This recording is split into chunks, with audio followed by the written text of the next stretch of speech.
Subject was raised by Mr. Christopher Kangombe, and there being no further debate, the subject for debate lapsed. The House did adjourn accordingly at 18:28 hours. That's the business that the House considered yesterday. All right, business resumes at 14:30 hours, and before that we'll have a quick look at what is expected to be considered on the floor of the House today, Thursday, the 20th of November 2025. Do expect some announcements if there will be any, and urgent matters without notice if there will be any. Yes, indeed, and we also expect a presentation of one government bill. We also expect the House to consider one question for oral answer under Standing Order 82 and 10 questions for oral answer under Standing Order 80. And later on, we do expect the House to consider two bills at different stages. So talking about consideration of the government bills, the first one will be the Zambia Institute of Procurement and Supply Bill, National Assembly Bill number 11 of 2025. It will be considered at report stage. The other bill that is going to be considered this time around at the third reading stage is the Cotton Bill, National Assembly Bill number 12 of 2025.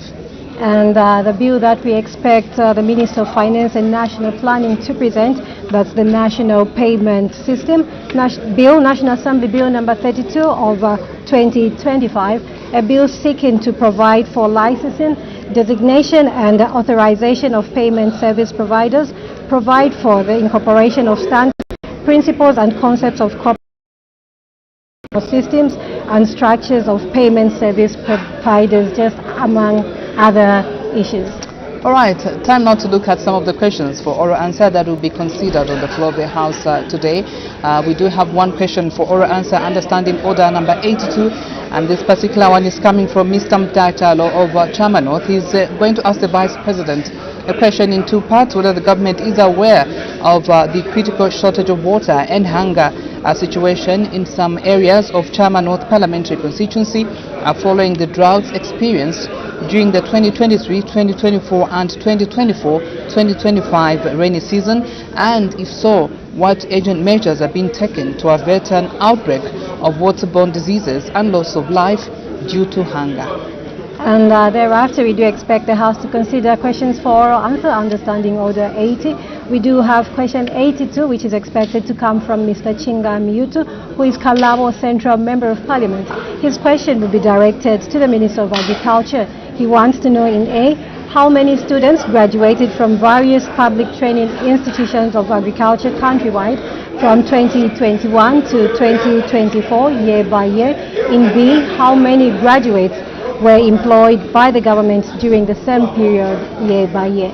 Fera Member of Parliament, Mr. Emmanuel Tembo, is going to ask the Minister of Infrastructure, Housing and Urban Development whether the government has any plans to upgrade the Great East Road between Lusaka and Chipata districts into a dual carriageway. If so, when the plans will be implemented, and if there are no such plans, why?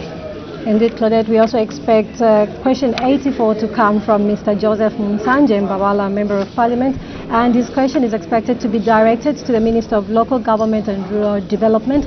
He wants to know in A, whether the government has any plans to construct modern markets in the following areas.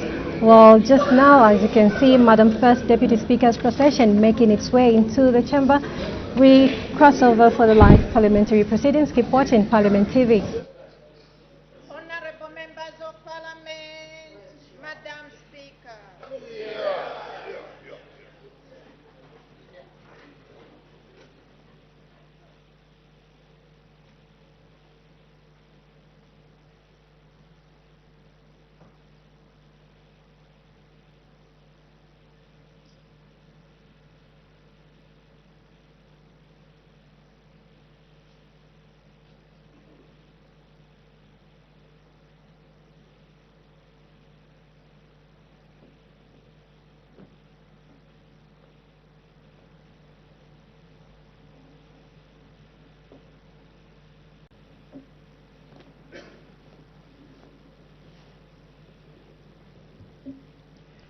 Land and sing of Zambia, proud and free, land of wealth and joy in unity, victors in the struggle for our rights. We want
Zambia, Zambia, Zambia, remain we stand under the flag of our land. Zambia, praise to thee, O one, strong and free.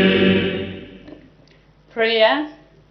Almighty God, who in your infinite wisdom and providential goodness has appointed the offices of leaders and parliaments for the welfare of society and the just government of the people, we beseech you to consider with your abundant favor us, your servants, whom you've been pleased to call to the performance of such important responsibilities in this land. Let your blessing descend upon us here in Parliament assembled, and grant that we may, as in your presence, treat and consider all matters that shall come under our deliberation in so just and faithful a manner as to promote your honor and glory, and to advance the peace, prosperity, and welfare of our country and of those whose interests you've committed to our charge. Amen.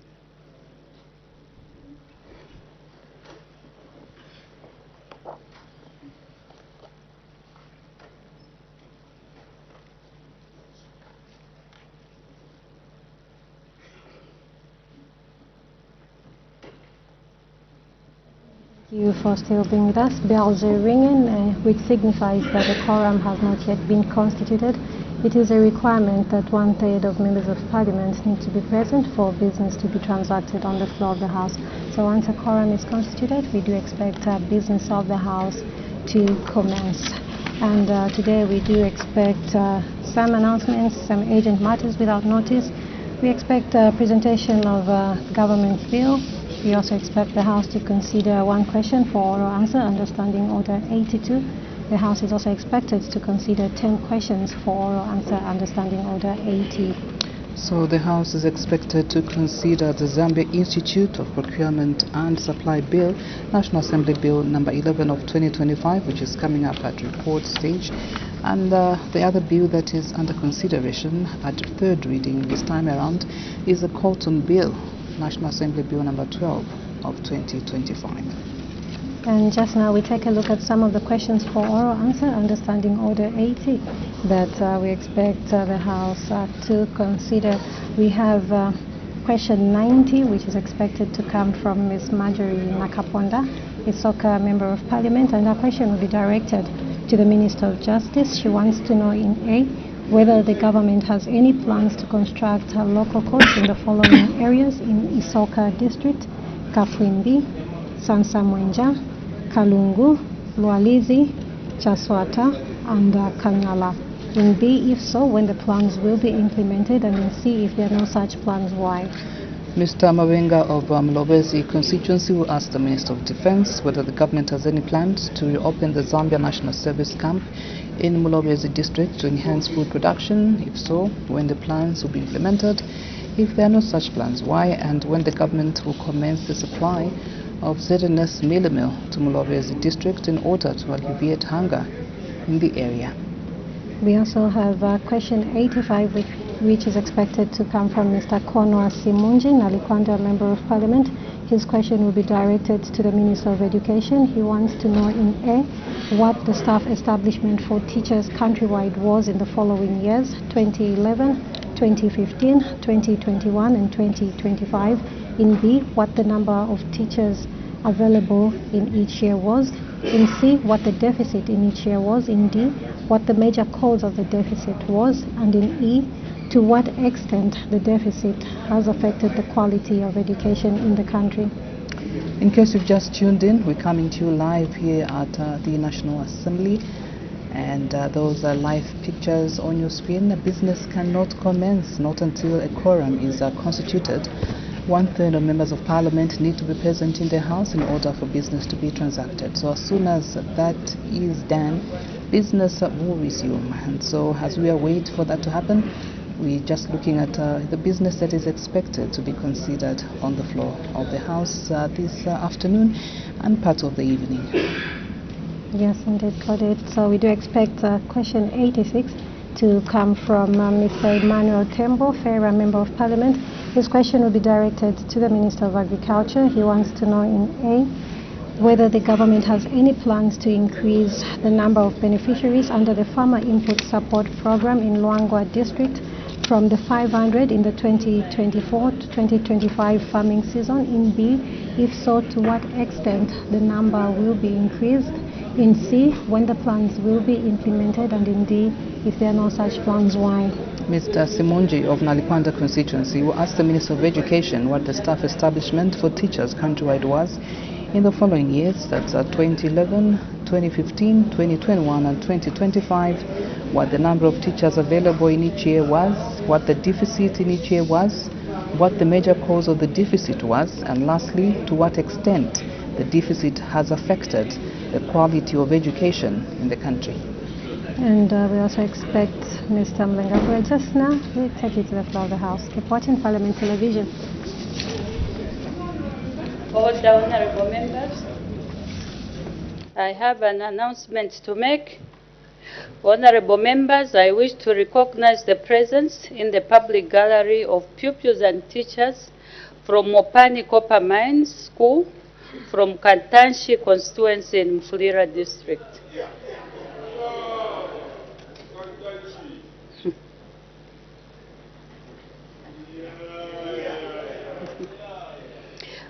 On behalf of the National Assembly of Zambia, I warmly welcome the visitors in our midst. Thank you. You may take your seats.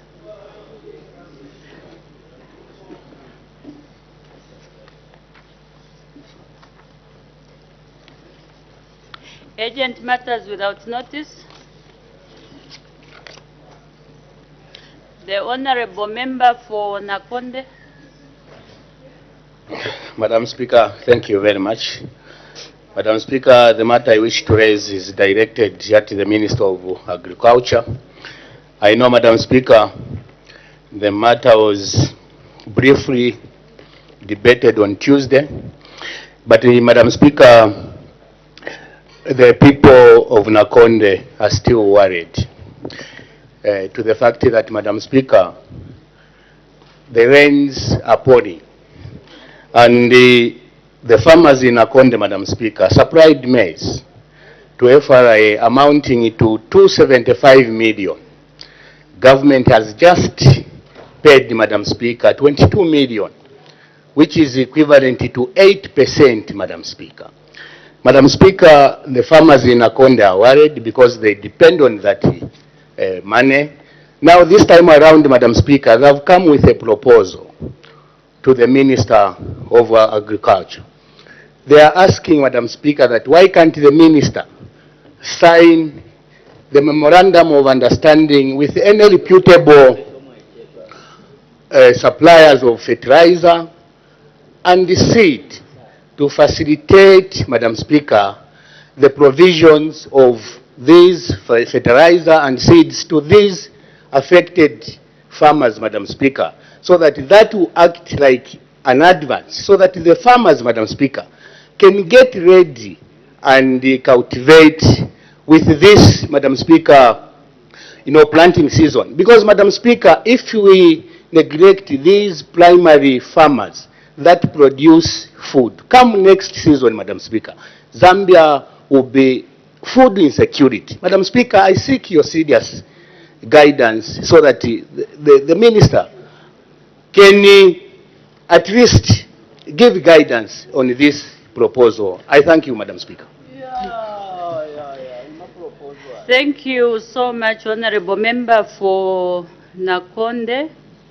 When you started raising your matter, you clearly indicated that the matter was discussed in the House, and according to the standing orders, under admissibility of urgent matters without notice, it should be a matter that has not been raised in the House during the same session.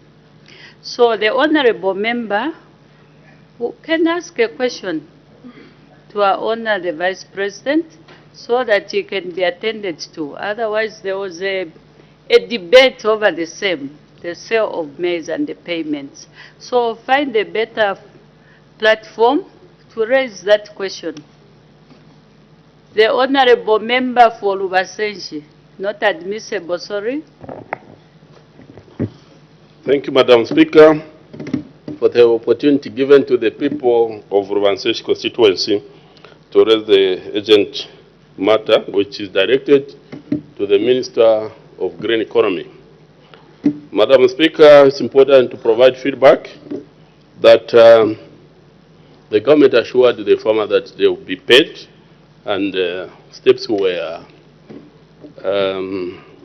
well articulated, and I should confirm that, like Luyu District, and the seat of 45 million for the farmers. Last week, 20 million came. And Honorable Member, sorry, did you say to the attention of the Minister of Green Economy? Green Economy, yes, Madam Speaker. Okay. Yeah, so following these developments, Madam Speaker, these developments that are coming in terms of paying the farmers are now asking, as a Member of Parliament for Wansesh, to say, we have the ministry which is responsible to give the updates in terms of weather patterns, because we need to know, this is 20th of November 2025, after getting this money, and the rains are almost promising, but unfortunately in other parts of the country it's not raining. So they are asking me to say, could you kindly ask the Minister of Green Economy to give us an update regarding the rainfall for the remaining period, so that we can able to know what we are going to plant, and this is centered on the policy, so that when we invest in this farming, we should expect to get something out of it. So my task this afternoon, Madam Speaker, is to try and find out from the Minister of Green Economy if they are able to come to this house and update the nation on the weather pattern, if the farmers can be guided what they should plant, if it's groundnut, if it's too late or not too late, if it's maize or whatever, and how the rain forecast is for all the 10 provinces. I seek your guidance, Madam Speaker. Thank you. As far as I'm concerned, there was an update that was given, was it last month? And the rains have just started. We are still waiting to see how it will progress. However, since there is demand from your constituency that the people want to know the focus for the next, I don't know if it's for the next month or so, I would advise the Honorable Member to come up with a question so that the Minister of Green Economy can attend to you. The Honorable Member from Pika. I'm grateful, Madam Speaker, for this opportunity to raise an urgent matter without notice directed at the Minister of Agriculture, Livestock. Madam Speaker, provinces such as part of Central, Muchinga, Northern, and part of Luapula have a shortage of one-day-old chicks. A shortage of? Chicks. Okay. Yeah. They old chicks. That's what I said, Ma'am Minister. And Pika has also been hit, Madam Speaker, by this shortage, and livestock farmers who venture into chicken rearing find it very difficult to continue with their business because suppliers can't supply anymore, and they do not know what really is happening. Madam Speaker, this is a very important matter which I expect that it will be treated with the agents it deserves, because most of our people have ventured into this business of chicken rearing, which is giving them a disposable income in their households. And now they can no longer do that because of that shortage, which I have referred to. I therefore, Madam Speaker, seek your indulgence. Thank you. Thank you. I'm sure this is not a matter that happened in the last 24 hours. You have observed it for some time.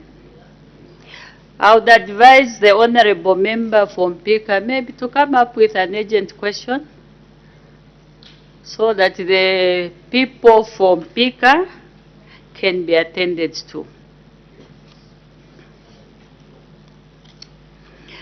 Presentation of government bill. The Honorable Minister of Finance and National Planning.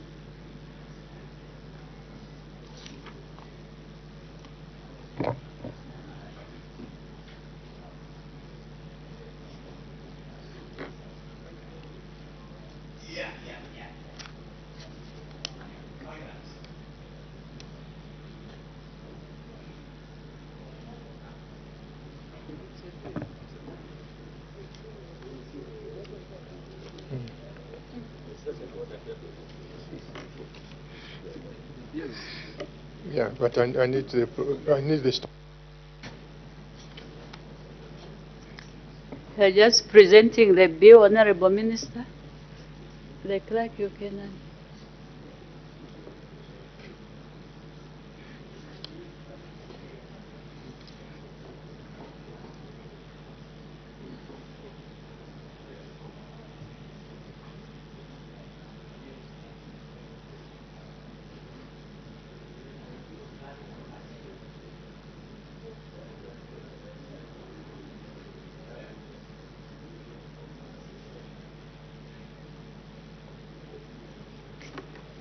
Thank you very much, Madam Speaker, and I apologize for the delay. Madam Speaker, I beg to present a bill titled the National Payment System Bill, National Assembly Bill number 32 of 2025. The objects of this bill are to A, provide for licensing, designation, and authorization of payment service providers. B, provide for the incorporation of standards, principles, and the concepts of corporate governance in institutional systems and structure of payment service providers. C, provide for sound business practices, consumer protection mechanisms, and market conduct in the provision of payment services. D, provide for the regulation and operation of the payment system, clearing systems, and settlement systems for purposes of promoting efficiency, stability, and safety of the national payment system. A, provide for corporate restructuring transactions involving payment service providers for purposes of ensuring the operational continuity of the payment system. F, provide for rules, procedures, and supervisory action for payment service providers on winding up, insolvency, or receivership. G, repeal and replace the National Payment Systems Act number 359. And H, provide for matters connected with or incidental to the foregoing. I thank you, Madam Speaker. Let the bill be read the first time. The National Payment System Bill, National Assembly, Bill number 32 of 2025. The bill stands referred to the Committee on National Economy, Trade and Labor Matters. The committee is required to submit its report on the bill to the House in due course. Honorable members who wish to make submissions on the bill are free to do so within the program of work of the committee. Questions for oral answer under Standing Order number 82. The Honorable Member for Chairman North.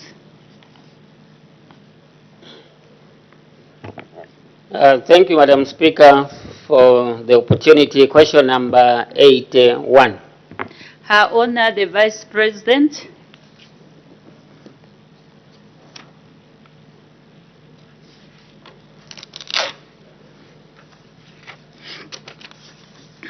Madam Speaker, Mr. Yotam Mutaya Chalo, Member of Parliament for Chama North Parliamentary Constituency, has asked the Vice President the following question. A, whether government is aware of the critical shortage of water and hunger situation in some parts of Chama Parliamentary Constituency following the droughts experienced during the 2023, 2024 and 2024 to 2025 rain season?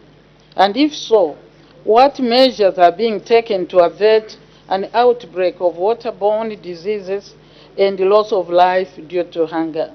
Madam Speaker, in response to these questions by Mr. Mutaya Chalo, I would like to say, yes, the government is aware of the hunger situation and water challenges in some areas of Chama North following the drought experienced during the 2023-2024 rain season and prolonged dry spells experienced in 2024-2025 rain season.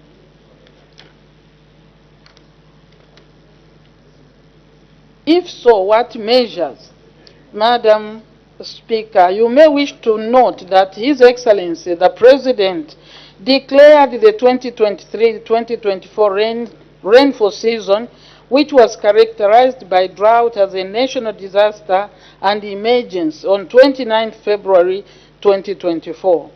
To adequately respond to the challenges caused by the drought, DMMU, in collaboration with other stakeholders, developed the Drought Response Plan, which focused on the provision of life-saving and life-sustaining humanitarian support. In this plan, food security and provision of water were among the top priorities identified. In order to cushion the hunger situation, government implemented 3 programs to adequately address this. 1, provision of maize as an in-kind relief food to food insecure or affected households.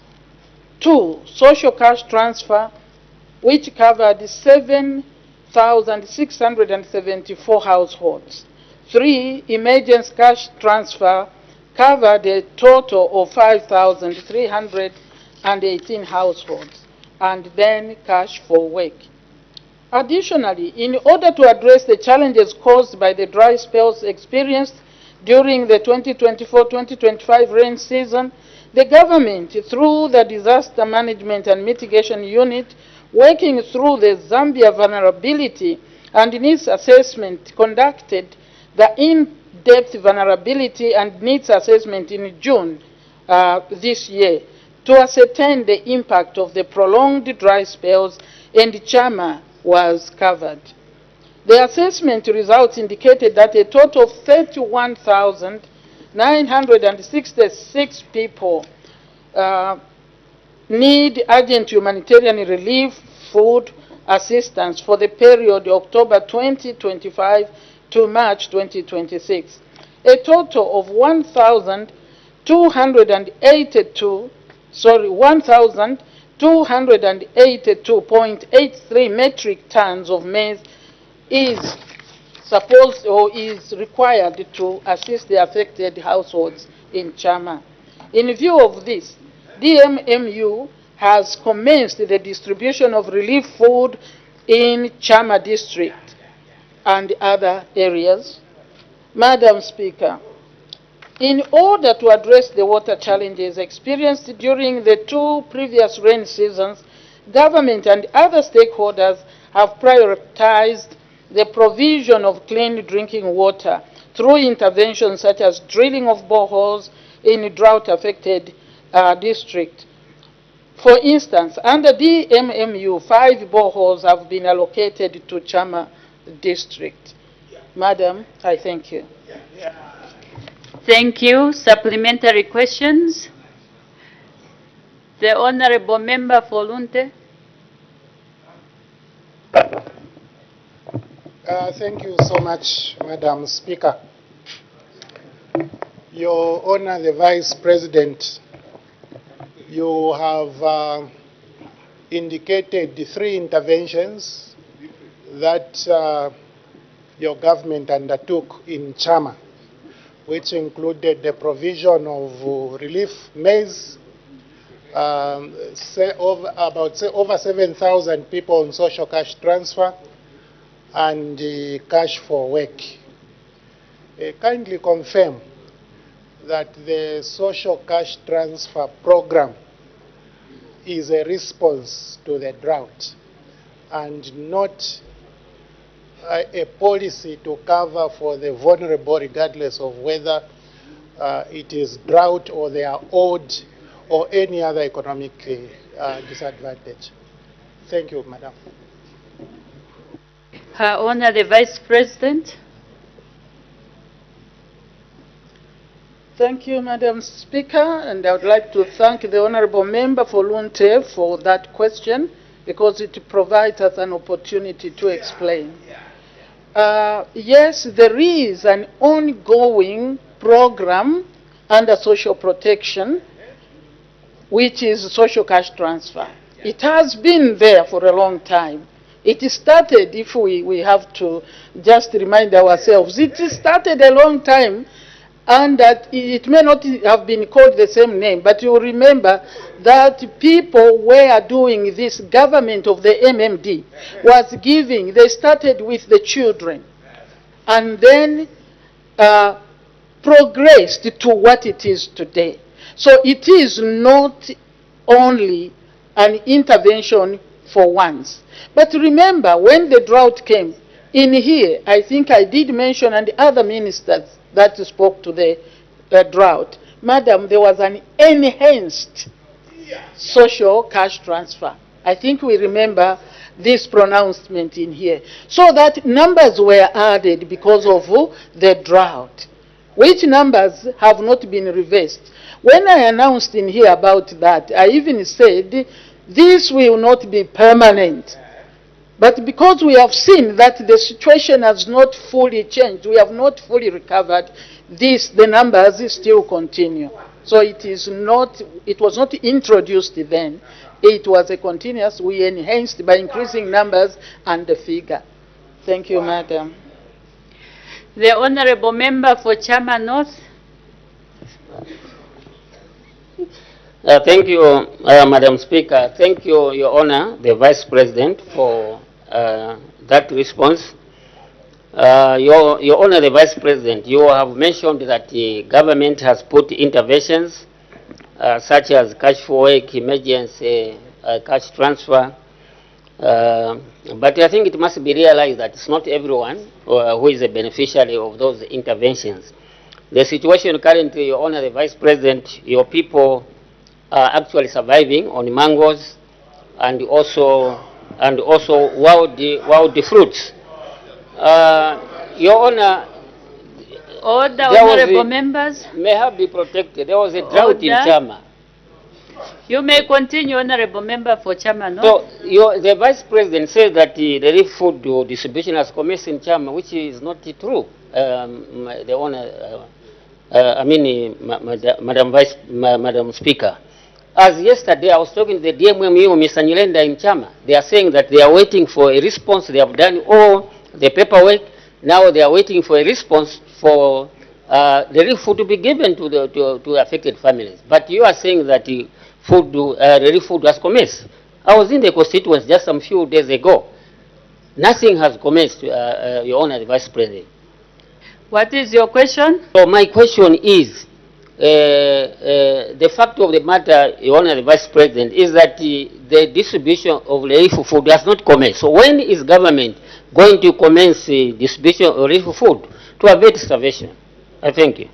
Honor, the Vice President. Thank you, Madam Speaker, and I would like to thank the honorable member. This is the report that I have.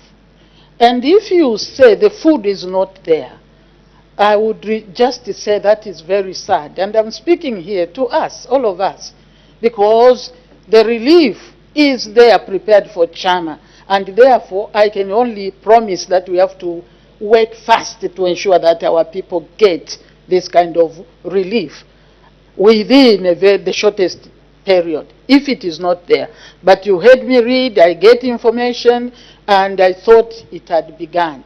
If it has not begun, it must be done, madam. Our people, where we have done assessment and we know they genuinely need food, it must be done. All I can say is sorry for the delay, but we will work on it to ensure that the people of Chama, because they were assessed, and we know there are some who cannot afford. So we are working on that, Honorable Member for Chama. We cannot give an excuse if we know. We have to work on that. So it's a promise that we ensure that this is done. Thank you, Madam. Thank you. The Honorable Member for Solwezi East. Thank you very much, Madam Speaker. Your Honor, the Vice President, we seem to have a lot of problems in Chama. Chama North, Chama South, problems like human-animal conflicts, hunger, drought, now people surviving on mangoes. The government has, through your office, the Vice President, the DMMU has programs for resettlement. As a permanent solution, can't we plan to resettle the people of Chama North, Chama South? We have plenty land in Northwestern, even between Kabompo and the Zambezi. We can resettle them, we can give them a village, and all these problems will be a thing of the past. Can't we think of that, Your Honor, the Vice President? Her Honor, the Vice President.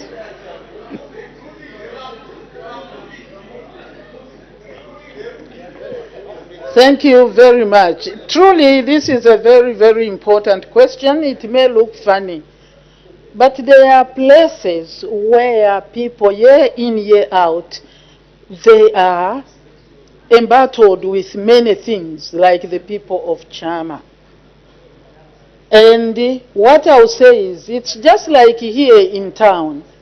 People get used to the place that you have floods in, year out. And yes, that is true.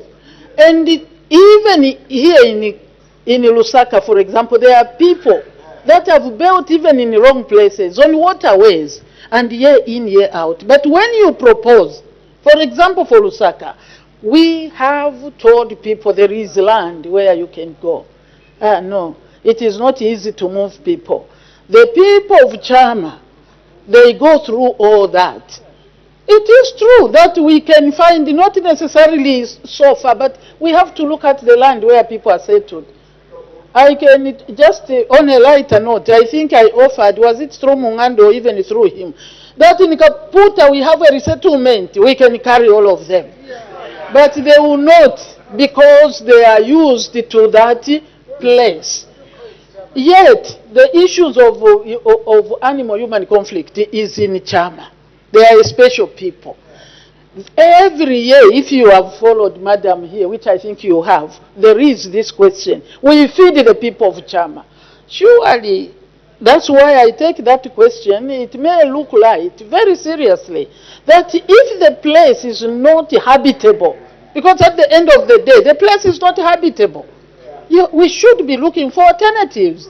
But it has to be together agreeing, even within the areas, we should all offer land near where those people are.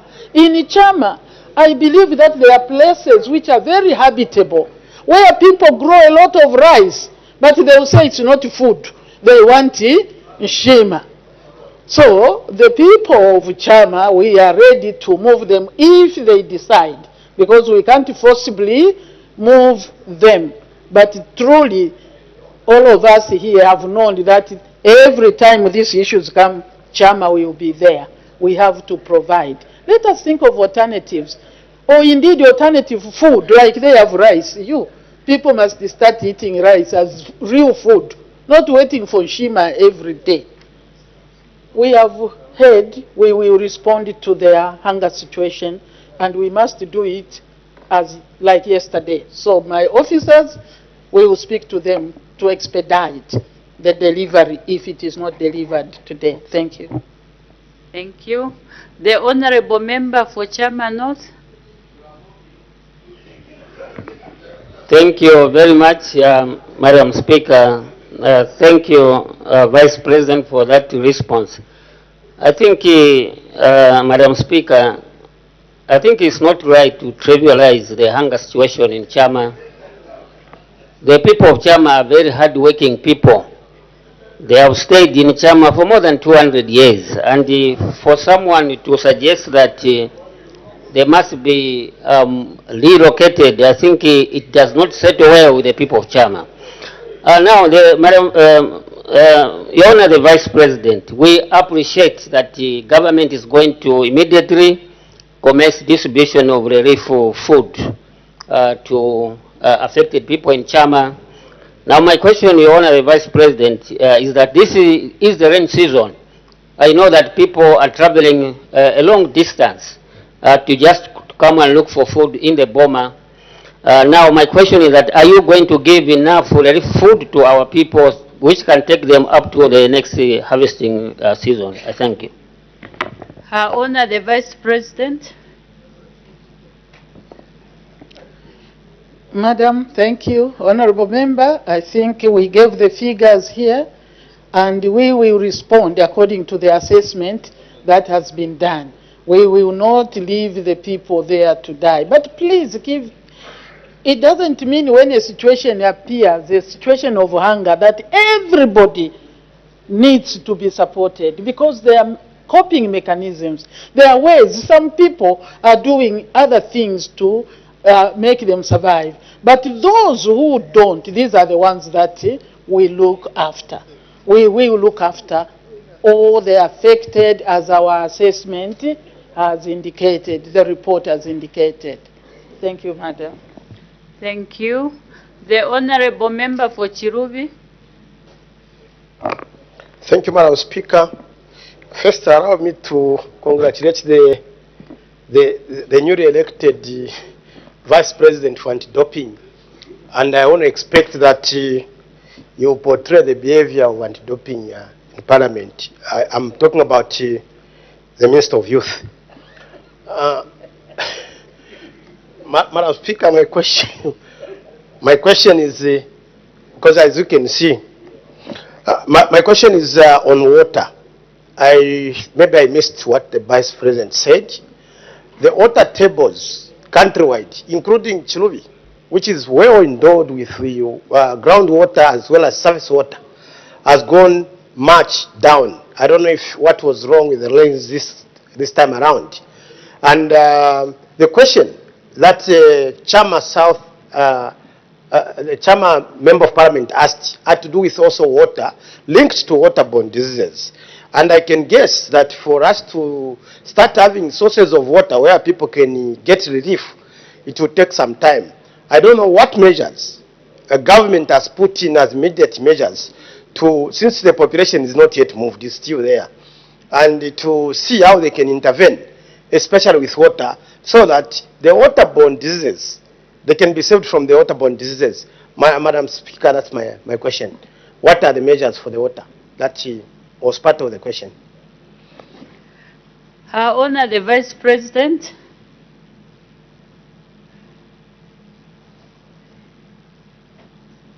Thank you, Madam Speaker, and I would like to thank the Honorable Member for Chilubi. Number one, the general statement, according to your guidance yesterday, will be made on the measures to tackle the issues that may come due to the time, the rain season, and the climate change. So this is particular to Chama, except the issue of what I think I did say.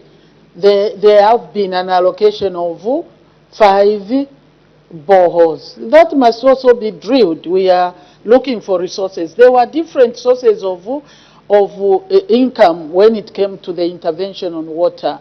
The one in Chilubi, the one in Chama is particularly under government, and we are going to work on that as quickly as we can, as quickly as we also can source the money.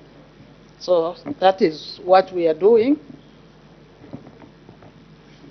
Thank you. The Honorable Member for Kamfinsa. Thank you, Madam Speaker. Honor the Vice President, you have provided responses to some of the things that were raised, the concerns that were raised by Honorable Mutaya Chalo from Chama.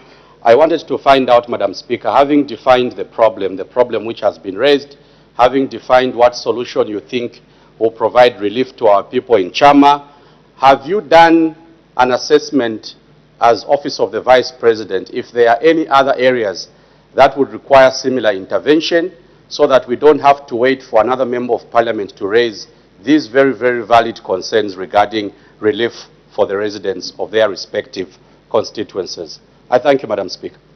Honor the Vice President. Thank you, Madam Speaker. I would like to thank the Honourable Member for coming, sir. Very important. And I also would not like to have members asking the same question. It is not a good thing. And therefore, we are working to see, because truly we have a report. The assessment report was not just for Chama. There are other places. And it is the intention, it is within the plan that I should not hear this, because those places where we have been assessed, where we have assessed, and we have a report, they should all receive the food. I think that's the way we are going. So agreeing with you, we shouldn't wait until another one asks. We already have. And in certain places, I am sure that the food has been delivered. In certain places, like he's saying, it may not have reached, and we are working very, very quickly for us to be able to give the food to our people so that we lessen on this kind of question. Thank you. Thank you. The last member, the Honourable Member for Mukushi South. Thank you, Madam Speaker. Madam Speaker, I'm aware that in Mukushi South, this UPND government have only taken relief maize 4 times to the valley. 4 times, that meaning, Madam Speaker, they have been taking once per year. Madam Speaker, what do you mean once per year? Relief maize. Relief food. In terms of maize, I should just say maize. Relief maize. Your Honor, the Vice President, is it your policy that every year you will be taking relief maize to Luano as opposed to respond to the crisis that is in the valley in terms of hunger? I submit, Madam Speaker. Thank you. Though the question was for Chama South, honourable members, when you've got an issue in the constituency which seems to be a big challenge or a big problem, please come up with a question instead of riding on somebody's question. Her Honour the Vice President.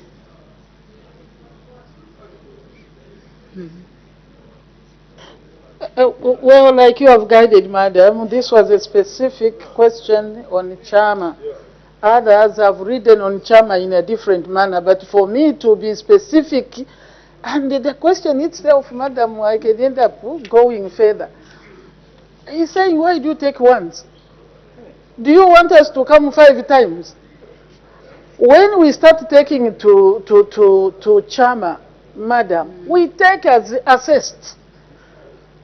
It is not that the trips or the times. It is it sufficient for the lean period, for the period when people don't have food? It's not by the number of times. Getting to Luano is a challenge, and therefore we would rather get it there once. We should also find a solution for Luano, like the proposals that have come. Luano. Luano, you are producing other things. I think let us look at how you can use that to bring sustainability of livelihoods in Luano. But that's for another day. Thank you, Madam. Thank you. The Honorable Member from Pika, you've got a point of order. Thank you, Madam Speaker, for this opportunity for me, for reluctant to rise on a very serious point of order, pursuant to Standing Order number 71. Madam Speaker, I've been here digesting the... Can you have a moment of reflection? The Honorable Member from Pika, you are addressing me, not the members there. And Just I should know I'm continue. addressing you, not them. I've raised on a very serious point of order, Madam Order, Speaker. Honorable Member from Pika. To cut the story short, you are supposed to address the chair. Just address me. You continue with your point of order, rather than engaging other people on the sides. The point of order is addressed to me, so continue with your point of order. Thank you, Madam Speaker. Madam Speaker, the Honorable Member of Parliament for Chama North asked a very important question. In Mpika, we have a chiefdom called Nabwaria. Year in, year out, these people are serviced by real food from the office of the Vice President, including water. And at no point have we ever thought a leader in the people's house would suggest that the only solution is to remove them from where they've lived for years and take them where he imagines. That, Madam Speaker, this is very painful that he even had an opportunity to ask such a question. It was in order, Madam Speaker, to introduce, maybe it's the UPND police, Madam Speaker, that people who have challenges, they should be moved from where they have lived and be taken them to, Madam Speaker, was in order to introduce a new policy that wherever our people are facing challenges, the UPND have to remove them from there instead of taking necessary services. Was in order, Madam Speaker. Honorable Minister, you may sit down. I'm very hurt. You may I take come your from the seat. village myself. Honorable Member You want from my relatives Pika, to be removed? Is that the... Madam Speaker? please take They your should seat. stop mocking us, Madam Speaker. They are here to provide services to our people. Why are they mocking The us? Honorable Member from Pika. The Honorable Member from Pika.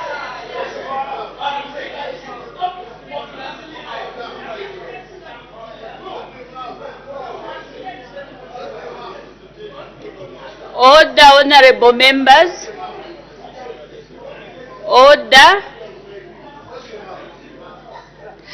Honorable member from Pika, there are rules in this house. I had given you an opportunity to raise a point of order. But you went on preaching and becoming annoyed, emotional, over a simple point of order which I haven't even ruled.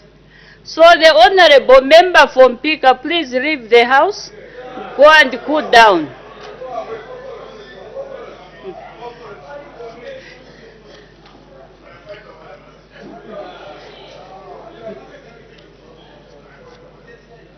You may go and cool down. When you've cooled down, please come back.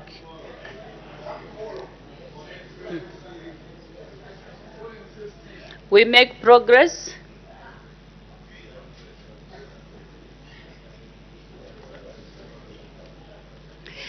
Questions for oral answer understanding order number 80. The honorable member for Karabo Central.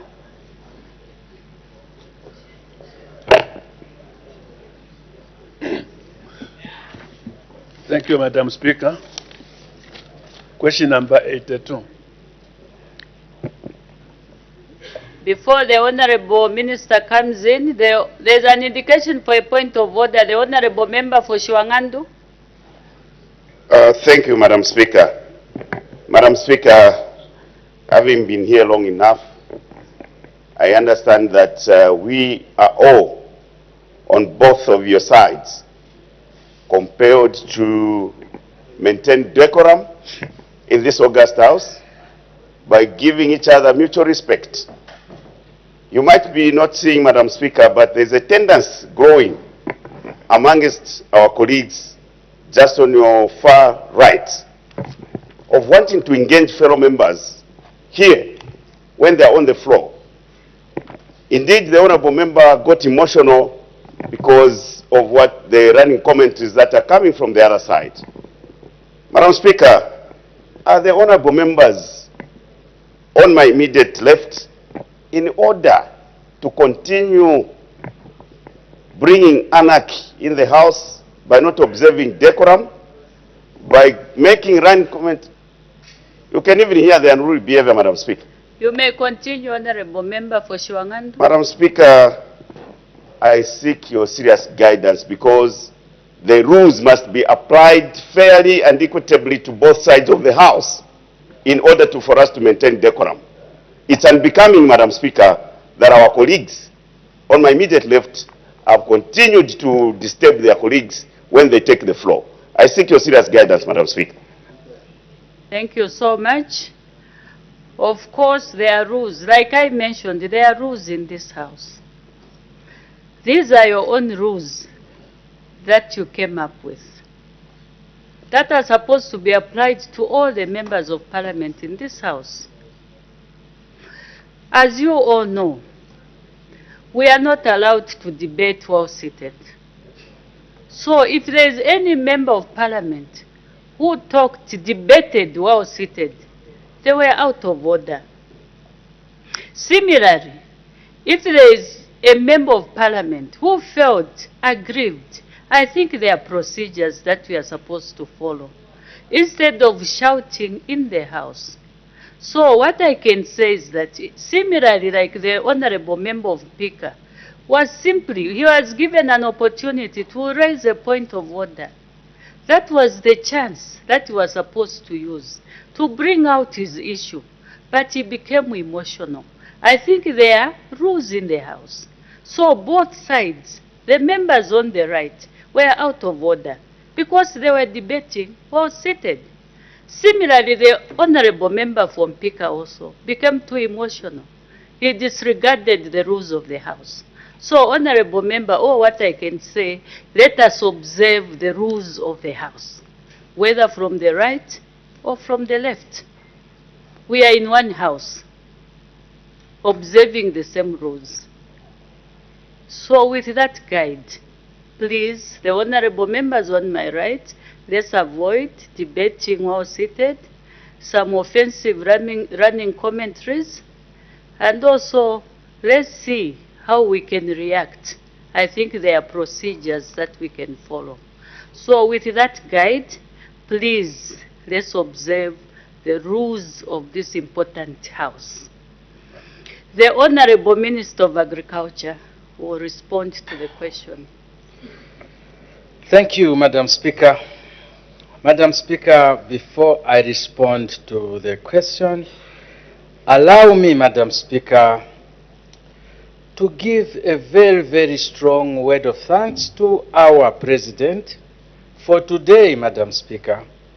10 memoranda of understanding were signed between Zambia and the People's Republic of China. Yeah. All these, Madam Speaker, meant to better the lives of Zambians. But most critical, Madam Speaker, there is one which is going to see the rehabilitation to revitalize the Tazara.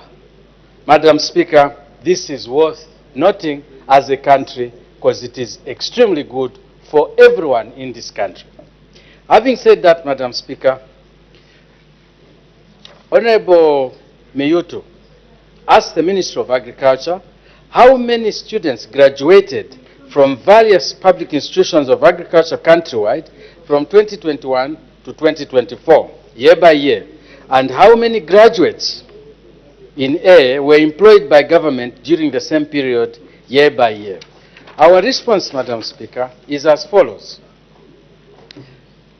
In 2024, at Mpika, Mpongwe, Mongwe, Katete, NRDC, Chapula, and Popota.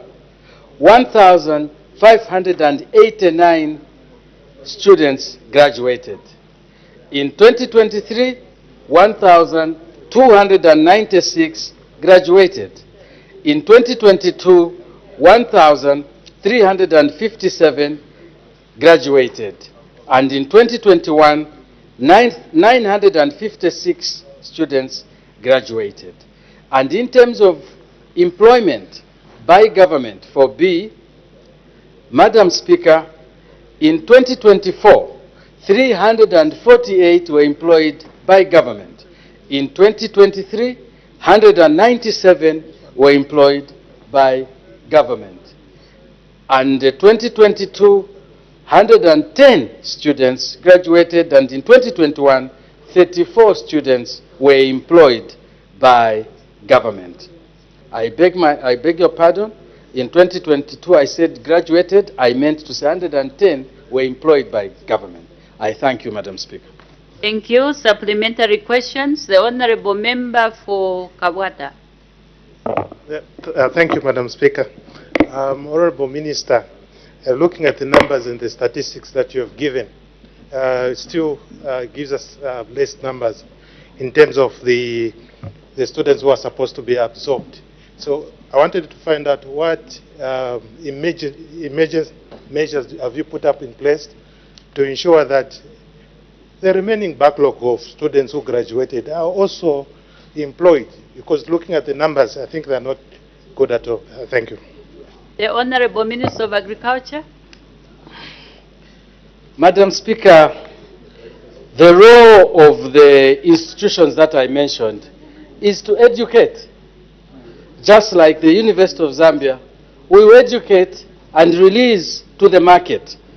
I don't think that the thinking that all those who are graduating should be employed by government is maybe the way we should look at it. I think we should look at it that the agricultural colleges are churning out, are taking out graduates who are useful in society. I thank you. The Honorable Member for Kalabo Central. Thank you, Madam Speaker. Honorable Minister, I would want to find out, quite all right, there are graduates from various institutions. The capacity of these graduates to stand or support themselves,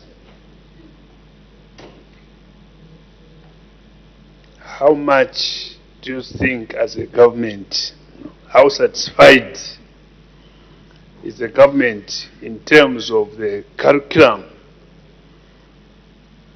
which is offered at these various institutions? Is the curriculum able to enable these graduates eventually to have some of them being creators of employment, owing to the fact that they have the skill to produce? Thank you, Madam Speaker. The Honorable Minister of Agriculture. Madam Speaker, a very important question from the Honorable Member, and I would like to assure the Honorable Member, through you, Madam Speaker, that the graduates of Mpika, Mpongwe, Mongu, Katete, NRDC, Chapula, and Popota are extremely hands-on graduates. If you want support from agricultural officers, employ these people from these graduates. They are extremely well trained. Now, whether they can stand on their own, I think that is beyond the Ministry of Agriculture. Maybe it depends on the historical position of where that graduate comes from. If they have land, if their family has a little bit of resource, etc. Otherwise, I can only talk about the quality of education that is offered you will agree with me that these are very, very well-trained students. I thank you, Madam Speaker. The Honorable Member for Kalabo Central. Thank you, Madam Speaker. Agriculture is a hands-on subject. So when I was asking how capacitated these graduates are, a graduate from an agriculture institution could be qualified, but, Honorable Minister, the amount of practical activities that these students are engaged before graduation, meaning how productive, how active practically are these institutions, arising from the type of curriculum that the institutions engage or impart the students. That one will also contribute to the nature of the students. I will need a comment from the Minister. Thank you, Madam Speaker. The Honorable Minister of Agriculture. Madam Speaker, I think I've answered that question. Now, if the Honorable Member or any Honorable Member has doubts on the quality of the students from these institutions, I think I would love to know a particular college so that we can review and check. Otherwise, Madam Speaker, the closest we have from here is NRDC. I would encourage the Honorable Member to go to NRDC even tomorrow morning before Parliament. Go and see what the students go through. They will practically keep animals, practically farm, practically know how to lay a tunnel, you know, for in-house farming. I think there is a lot of practical knowledge that these students are given. Very, very good knowledge. Madam Speaker, I'm ready to take the Honorable Member to NRDC tomorrow morning, if he has time, so that he can go and see what they go through. I thank you.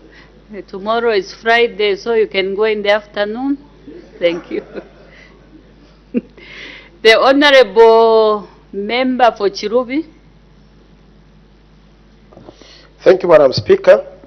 The Minister has just said that government cannot absolve the students, which I agree with him. But government that has given a notion that they can employ, especially through the Ministry of Education as well as Ministry of Health. So the young people that are graduating from these are expecting to be absolved. Having said that, I want to ask the Minister, since government is a dream facilitator and it has put the agriculture as one of the area for economic growth in the 8th National Development Plan, does it have plans to give incentives to the private sector to absorb the students that are graduating from agriculture colleges so that they may not put pressure on the government to employ them? I thank you, Madam Speaker. The Honorable Minister of Agriculture.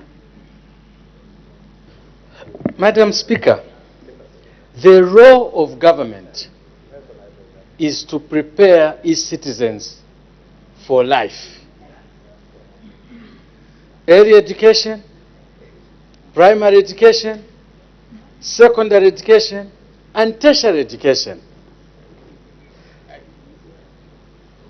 I think government looks at that as very, very important. And the question which was asked was to find out how many graduates we have given out and how many of these have been employed by government. And I gave those figures. Now, if you come to any of the graduation ceremonies, I've attended all the graduation ceremonies at NRDC. Madam Speaker, the level of absorption of the private sector for our young graduates is quite encouraging. Just on the day of graduation, at least not less than 50 are taken instantly by the private sector. I've seen it with my own eyes. So,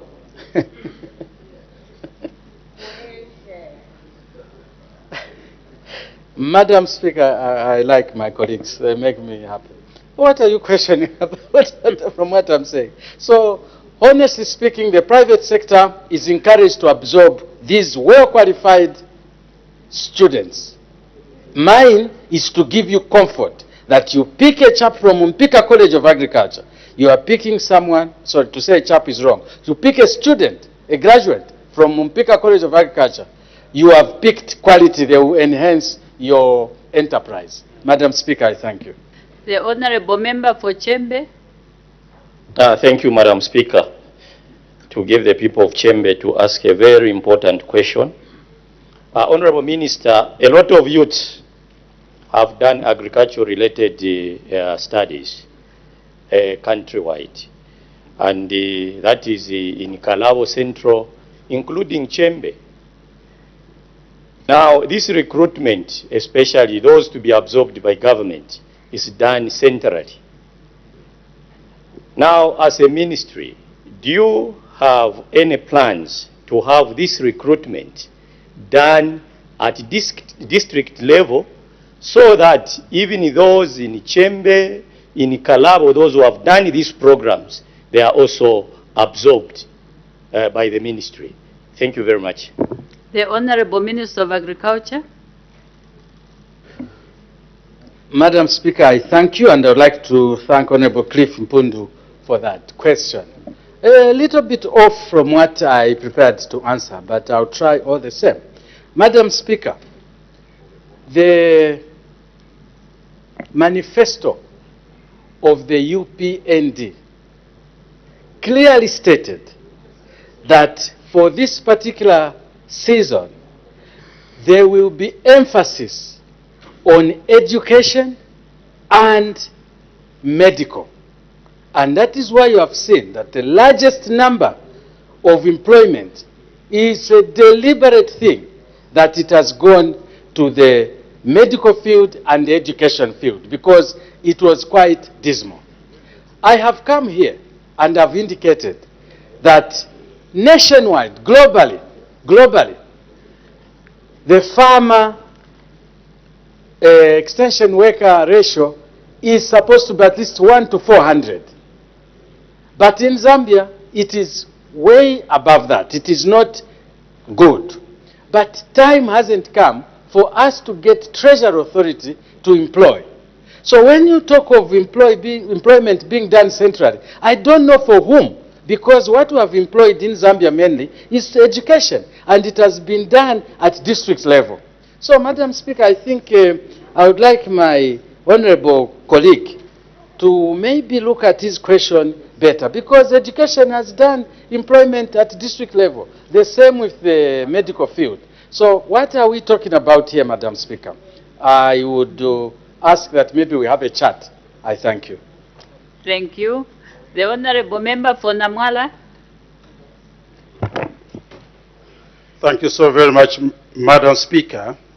Madam Speaker, taking that agriculture currently is at the core of our economic development, may I know through the Minister how many graduates exactly do you want to have to ensure that the agriculture sector is up once again? Madam Speaker, I thank you.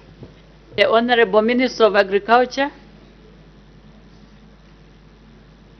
In terms of extension staff, extension workers, camp officers, I can very easily indicate that we need close to 1,000. We need close to 1,000. And I would be so happy if the honorable member raised, put up a member's motion to compel the Minister of Finance to allow me to employ even 500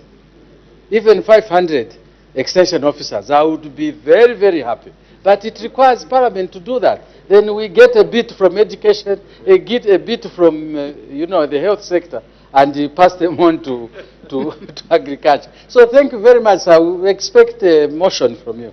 I thank you. I'll get the last two. The Honorable Member for Lukasha and the Honorable Member for Solwezi East. Madam Speaker, I thank you for the opportunity. At the risk of sounding like I'm repeating the question by Honorable Member for Chirubi, Minister, I want to ask this question on the background of the fact that the Africa Development Bank has bidded agriculture as a future for Africa, especially amongst the youth farmers. You rightly pointed out that government can't absorb all these graduates. I just want to find out if government has not taken the incentive of leveraging on the pointers by the Africa Development Bank to incentivize these youths that can't be absorbed either by government or by private sector, and allow them to run small-scale farms so that they can build the capacity over time. Thank you, Madam Speaker. The Honorable Minister of Agriculture. Madam Speaker, I am very happy with the suggestions which my friends are bringing.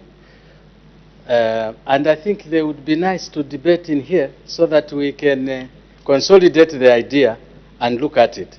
So I'm not dismissing it, but it would be very helpful, not only for Minister of Agriculture, but also youth, sport, and small scale. We would all benefit. So maybe just like I asked my colleague from Namwara, maybe Honorable Sanga, the lawyer, can also come up with a motion to compel us to do that.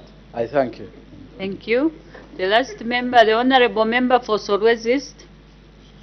Thank you very much, Madam Speaker. My question actually has been asked by Honorable Chisanga there, because I was actually thinking in the same line that why can't we incentivize this like the way we have the SAF, so that when they graduate, instead of them being absorbed or employed, they go through the same bank, like if you provide a facility like SAF, so that they're able to get some resources through the bank, and then some kind of a loan actually, so that they can get tractors, they can get this land and so on through the resettlement areas that we have, or the farm blocks. Then they're given that after a certain period of time, they're able to repay the loan.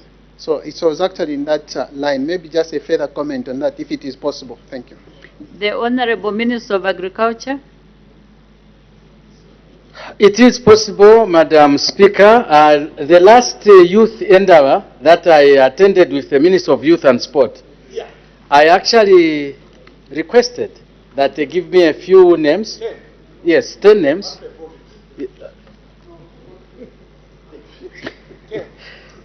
I actually asked for a few names so that we could start supporting the youths in that manner. But it requires a more, I think, formidable approach, because the SAF is actually a private funded, program. It's the banks that fund the SAF. So we can only support so many. I thank you. Thank you. Next question, the Honorable Member for Fera. The Honorable Member for Fera is not in the House and no prior arrangements. The question lapses. The next question, the Honorable Member from Mbabala. Thank you, Madam Speaker. Question number 84. The Honorable Minister of Local Government and Rural Development.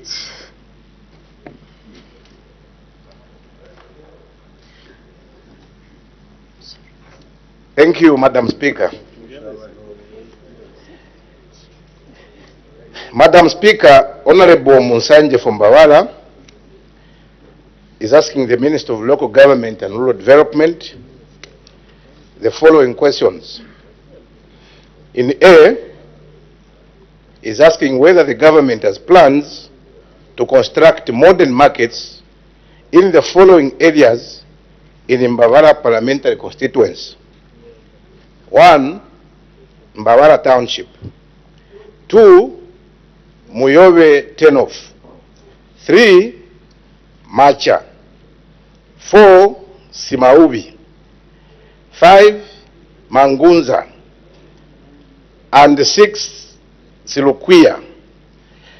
And in B, Madam Speaker, if there are no such plans, why? Our response, Madam Speaker, to the question that was raised by Honorable Musanje, in A, whether government has immediate plans to construct modern markets in the areas that he has mentioned. Our answer is that we do not have immediate plans, Madam Speaker, to construct those modern markets. In B, why we do not have such plans? The reason is very simple, Madam Speaker, that indeed these markets are too small to be planned by central government. At that level, we may not be able to do that. They are expected to be planned by our local authority at that level. And further, indeed, Madam Speaker, central government has very limited budget to plan for all markets in the constituents and indeed across the country. I thank you, Madam Speaker. Thank you. Supplementary questions? The Honorable Member for Chikankata. Thank you, Madam Speaker, and thank you, Minister, for your responses. Minister, what is the criteria of a modern market under your ministry? The Acting Minister of Local Government and Rural Development. Madam Speaker, I think the criteria that we may follow as central government, we look at the district level. If we find resources, we can consider putting up a modern market at the district level, as evidenced by what we are doing in Nakonde and also other areas. So I think the criteria that we may use is to look at how busy and the population, of course, of the marketeers in that particular district. But I think especially we consider, I think, districts, not necessarily wards or constituencies. I thank you, Madam Speaker. Thank you. The Honorable Member from Babala. Thank you, Madam Speaker. On this very important day, 20th November is World Children's Day. So first I want to wish the children of Zambia the best to enjoy their rights in this country. And we are thankful to you, Madam Speaker, for allowing Children's Parliament to continue here at Parliament to guarantee the rights of children. Madam Speaker and Honorable Minister, do you have any models then which can be implemented under Constituency Development Fund, since you say you have no money from central government? Do you have any models which you can share with us to say this is for a population of this size and this is for a population of this size, given that Babala Township is actually a huge place which actually even used to collect revenue for government for many, many years, and we've got a mini chamber there. And of course, Babala is becoming a new district very soon under the new Dawn UPND government. Thank you.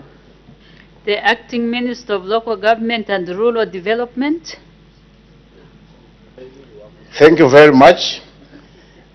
Until, Madam Speaker, until that is done, when we have declared a district in Mbawala, then we may consider, as I said, that we do consider district markets as opposed to ward and constituency markets. But I think there is also a very important question, and I'm happy that the Honorable Member from Mbawala is also considering using part of CDF to construct those small markets, and that is very encouraging. And I should take advantage of this opportunity to appreciate, I think, what the Honorable has said, and also appeal to other members of Parliament to consider putting up markets for our people in their respective areas. So, answering his question, yes, there is a prototype that can be seen by members of Parliament, those that would want to construct these markets at the ministry. I thank you. The Honorable Member from Babala.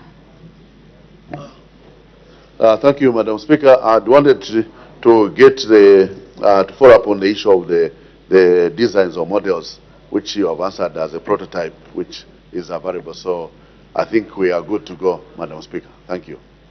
Thank you. Children's Day to you too. Next question, the Honorable Member for Narikwanda. Thank you, Madam Speaker. Question 85. The Honorable Minister of Education. Thank you, Madam Speaker. Mr. Simonji for Narikwanda constituency to ask the Minister of Education, A, what the staff establishment for teachers countrywide was in the following years, 2011, 2015, 2021, and 2025. B, what the number of teachers available in each year was. C, what the deficit in each year was. D, what the major cause of the deficit was. And E, to what extent the deficit has affected the quality of education in the country. Madam Speaker, I wish to inform the House that A, the approved staff establishment for teachers countrywide in the stated years was as follows. 2011, 130,348. 2015, 157, 689. 2021, 182,019. 2025, 264,725. B, Madam Speaker, the number of teachers available on the payroll in the respective years was as follows. 2011, 78,107. 2015, 86,565. 2021, 103,448. In 2025, 146,366. C, Madam Speaker, based on the ideal school structure and payroll records, the ministry recorded teacher deficits as follows. 2011, 52,241. 2015, 71,124. 2021, 78,571. And 2025, 118,359. Madam Speaker, the major cause of the deficit was the absence of a deliberate and sustained policy to recruit teachers, particularly between 2011 and 2021, owing to competing priorities in national resource allocation. E, Madam Speaker, the teacher deficit, compounded by rapid population growth, significantly worsened the teacher-pupil ratio in many public schools. In some rural schools, the ratio rose to as high as 1 to 70, against the recommended one of 40 to primary schools and 1 to 5 for secondary schools. While this deficit has to some extent affected the quality of education, it is important to recognize that quality is influenced by a range of interconnected factors.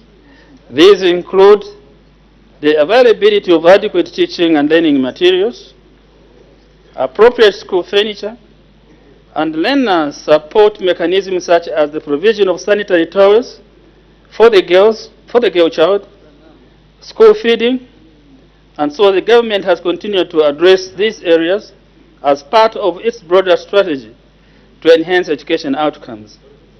These ongoing interventions demonstrate the government's commitment to ensuring the continued provision of quality education and the realization of every learner's fundamental right to education. Madam Speaker, I thank you. Thank you. Supplementary questions? Thank you. I see none. Next question, the Honorable Member for Fera. The Honorable Member for Fera not in the House. The question lapses. We move to the next question, the Honorable Member for Kalabo Central. Thank you, Madam Speaker. Question number 87. The Acting Minister of Finance and National Planning.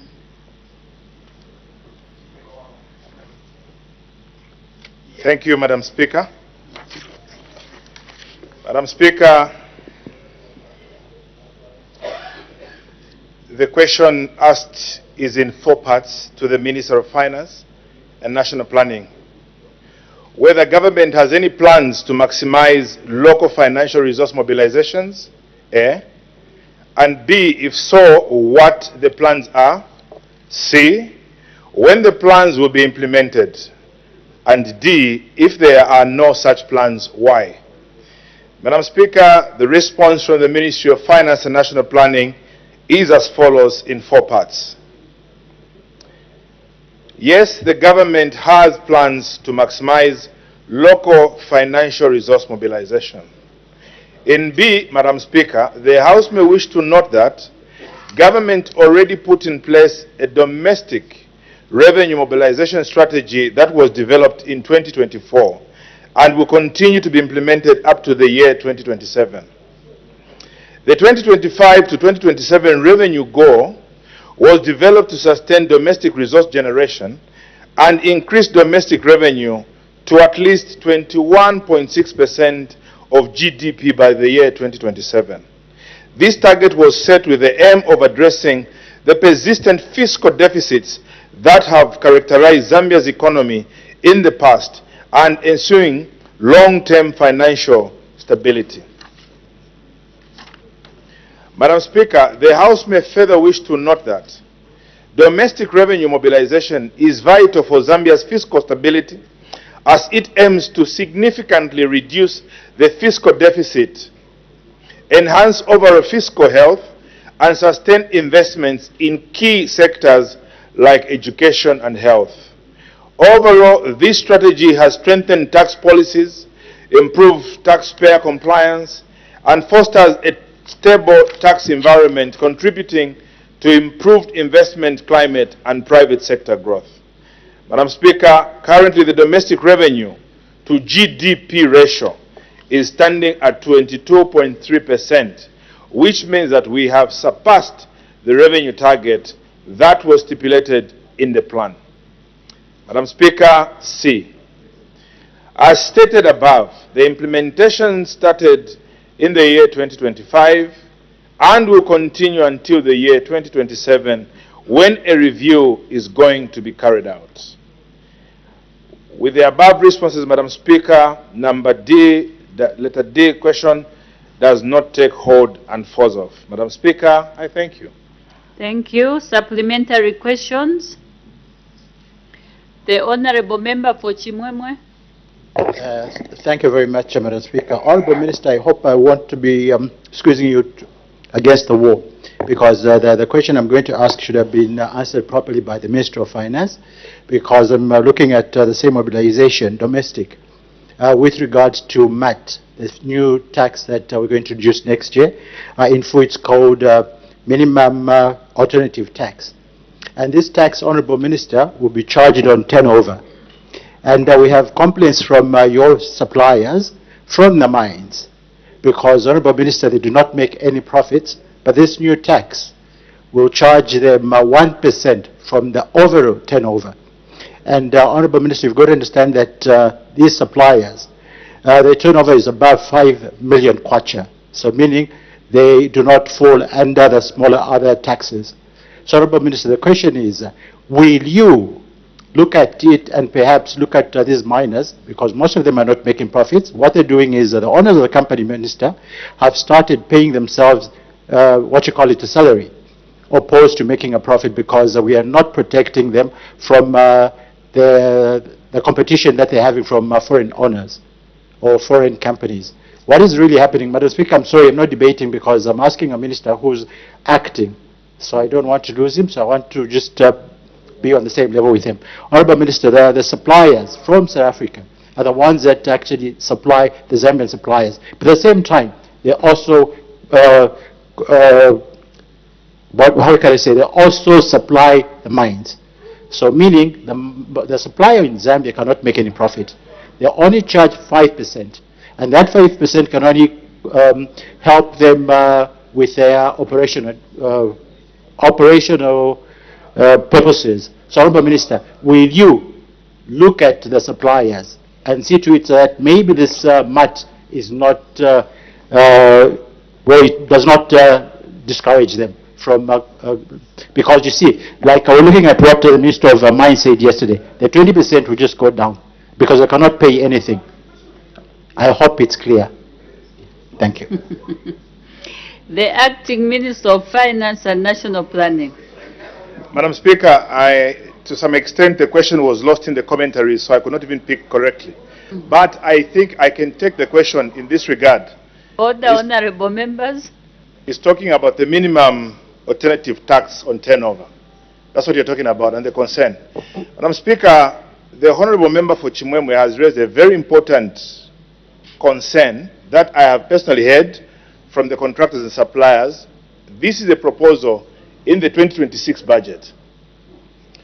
This proposal, and I must make it very clear, and I want to address an issue which you said they do not make profits. It is that statement which even compelled government to come up with this alternative tax. Madam Speaker, we need to grow our economy ourselves as Zambians. The more reason why the Member of Parliament for Honourable Miyu to ask the question, what will we do to enhance local resource mobilizations? Madam Speaker, as a country, we ourselves, contractors, suppliers, to some certain extent, we always say we are not making profits, we are making losses. But our companies have been existing for 20, 30 years. If we've not been making profits for 20 years, for 10 years, for 15 years, why are we existing? We have not been making declarations and also making compliance requirements to ZRA as they should be. It is for but ZRA you find that yes. So this has got a bracket of the you and I who are all saying we are not making profits. But year in, year out, for 10 years we've been in business.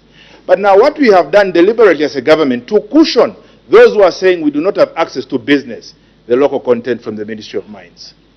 It's now deliberate, and I would want to lobby you, Honourable Member of Parliament, for Chimwemwe, because where you come from, many contractors and suppliers help to do business in Mopani. It's now deliberate. Contractors and suppliers of Zambia, there are even certain contracts that we will not be allowing foreigners to bid. They should only be bidding local contractors and suppliers.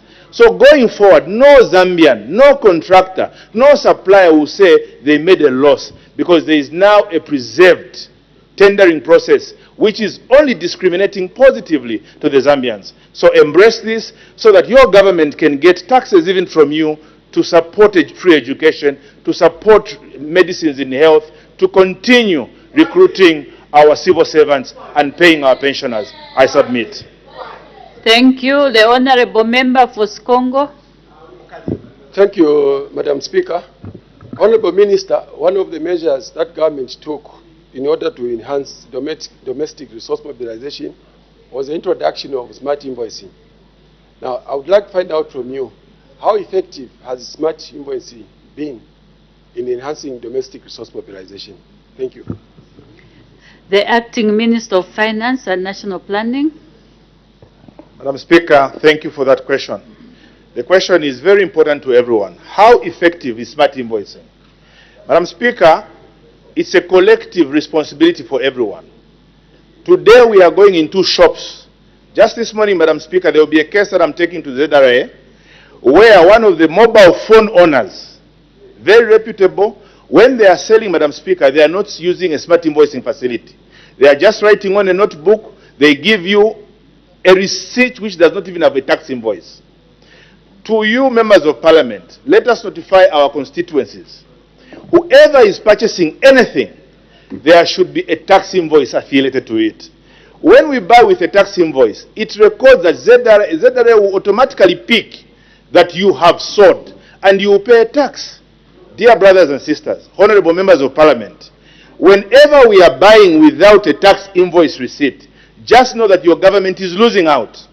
So the requirement is that we all pay particular attention when we are buying. So for this to be effective, it is not only the responsibility of the Ministry of Finance, but everyone's responsibility to take ownership and report when we see that this is not happening. It's good for us, it's good for the country. I submit, Madam Speaker. Thank you. The Honorable Member for Kankoyo. I thank you very much, Madam Speaker. Madam Speaker, I think one measure which the government has put to increase domestic resource mobilization is the local content in the Ministry of Mines. Let me thank the Minister of Mines here for having elaborated that program on the Sunday interview. I learned a lot. The Minister of Mines, keep it up. Meaning what? Meaning this what? is how real men work. They're able to explain things they do clearly without any doubt. So now my appeal is to the Acting Minister of Mines. Thank you. Is to extend the local content, because... Is it an appeal to the Minister of Mines or a question to the... question to the Minister of Finance, Acting Minister of Finance. Please go ahead. On extending the local content to other sectors beyond the mining sector. Because that small Zambians are given a certain percentage of allocated business to local supply and supply of services. So is the Minister considering extending that local content regulation to all the sectors so that Zambians can participate more and increase the local domestic revenue? I thank you, Madam Speaker. Thank you. The Acting Minister of Finance and National... Going to empower our local contractors and suppliers and making our citizens have resources. Madam Speaker, Cabinet deliberated over this issue for the past 2.5 years. The reason why we've deliberately first started with Ministry of Mines, because this is the biggest contributor to our GDP. We want to pilot it with one sector. Its success, its challenges will give us lessons on how now we can start rolling it across all sectors in the country. So, Honourable Member, we have taken note, but its success will give us the ability to see how we roll it out. But also, Madam Speaker, to strengthen and protect SMEs, contractors and suppliers, this is also to make a sound response to the earlier question from Chimwemwe. Madam Speaker, we are aware as the Ministry of Finance on the complaints that have continued to come from SMEs on the tax invoice holding if they are not paying other taxes. We are reviewing the system and we will see how best we can allow businesses to continue even when they are not yet in compliance. We take note of that, Madam Speaker, and I submit. Thank you. Thank you. The last member, the Honourable Member for Chiengi. Thank you, Madam Speaker. Sorry, I didn't realize that I pressed the button. There Sorry. was an indication. Thank you. Next question, the Honourable Member for Chirubi.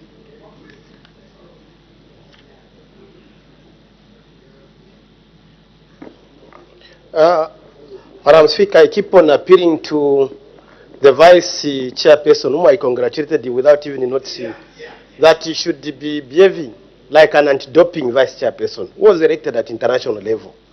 The Minister of Youth. Having said that, Madam Speaker, question number 8. The Acting Minister of Infrastructure, Housing and Urban Development.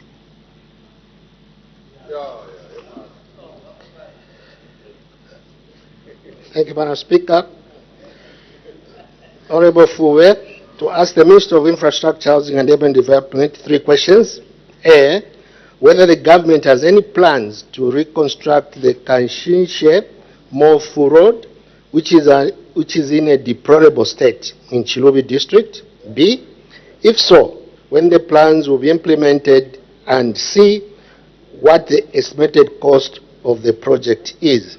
Madam Speaker, the answer to A is the government has plans to reconstruct the Kanshinshe to Mofu Road in Chilubi district. B, government through Chilubi District Council commence the rehabilitation of the first 10 kilometers from Kanshinsha to Matipa. It is envisaged that the rehabilitation of the remaining portion from Matipa to Mofu will be implemented once Treasury secures the required funds. C. The rehabilitation works on the section from Kanshinsha to Matipa are being undertaken at a cost of 1 million Zambian kwacha using funds from the road sector grant. The expected cost for the rehabilitation of the remaining section from Matipa to Mofu will be determined after the detailed feasibility studies and engineering assessments are carried out. Madam Speaker, I submit. Thank you. Supplementary questions. The Honorable Member for Chirubi. Thank you, Madam Speaker, and I would like to thank the Acting Minister for the response. Acting Minister, maybe for the sake of facts, what has been done on the Kanshinsha Mof Road, which is, you said 10 kilometers, it is 7 kilometers, and I think, yes, the quality of work that was done was a bit bad because it has started trapping water out just from there. Then there was some work also that was attempted within the same road, which is from Mpamba to Mofu, which was badly done also. And just one lane for, we had already got serious potholes where vehicles cannot even pass. Having said that, Mr. Minister, I want to find out whether this will be left to the council, especially that we have witnessed the bad works that have been done so far, or we are going to bring on board RDA so that they can supervise with their engineers so that the road can be done properly. The Acting Minister of Infrastructure, Housing and Urban Development. Thank you, Madam Speaker. Madam Speaker, the information I've got is that, yes, the RDA and the council will do a scheduled joint assessment of the road so that they can do some additional maintenance work. Yes, as stated by the Honourable Member of Parliament, the works that were carried out were of lower standards. I submit. Thank you. Next question. Oh. The Honourable Member for Chirubi. Thank you, Madam Speaker, once more. I heard the Minister said that when the resources are available, Minister, the road in question services about 8 wards out of the 24 wards of Chirubi. Actually, 9 wards to be specific. And it's the main road which also is key in terms of economic activities, farming and many other, and that's where the government shed is. As we are in the rain season, we will have problems in terms of ferrying maize to other parts of the country from the shed. We have a lot of maize there. So I don't know how, when the even emergency funds can be available to look at that road so that it can be motorable during the rain season. The Acting Minister of Infrastructure, Housing and Urban Development. Madam Speaker, I did mention that RDA and Council are going to undertake a joint assessment of this road with a view of undertaking some maintenance work using Constituency Development Fund, which is CDF. I submit. Next question, the Honourable Member for Kasama Central. Thank you, Madam Speaker. Question number 89. The Acting Minister of Transport and Logistics. Thank you, Madam Speaker. Ms. Mwamba for Kasama Central Constituency to ask the Minister of Transport and Logistics, A, how many railway-related accidents occurred in Zambia from January 2021 to August 2025, year by year? B, what the primary cause of the accidents was? C, what measures the government is taking to avoid the occurrence of railway accidents? D, whether government has any plans to initiate a system of monitoring and evaluating the effectiveness of railway safety measures, and if so, when the plans will be implemented. Madam Speaker, I wish to inform the House as follows. A total of 1,960 railway-related accidents and incidents were recorded from January 2021 to August 2025.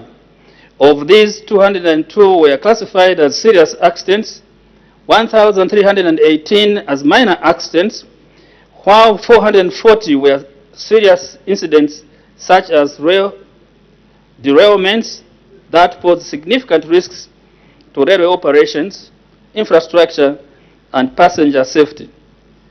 The recorded number of accidents and incidents on a yearly basis are as follows. For serious accidents, in 2021, 47, 2022, 39, 2023, 30, 2024, 30, I beg your pardon, 2023, 36, 2024, 30, 2025, 50, a total of 202. For minor accidents, in 2021, 356, 2022, 269, 2023, 298, 2024, 253, 2025, 142, a total of 1,318.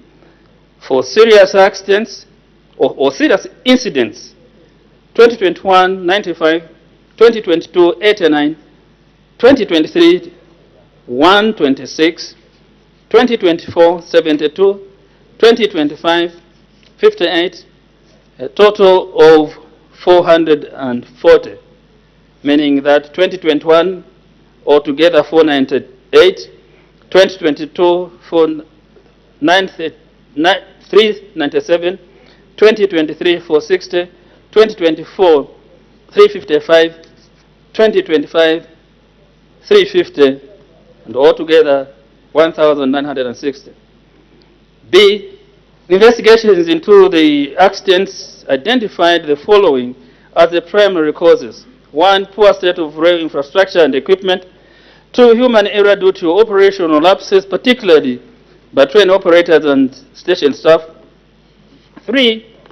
Failure by motorists to observe traffic rules, particularly the requirement to stop at rail level crossings.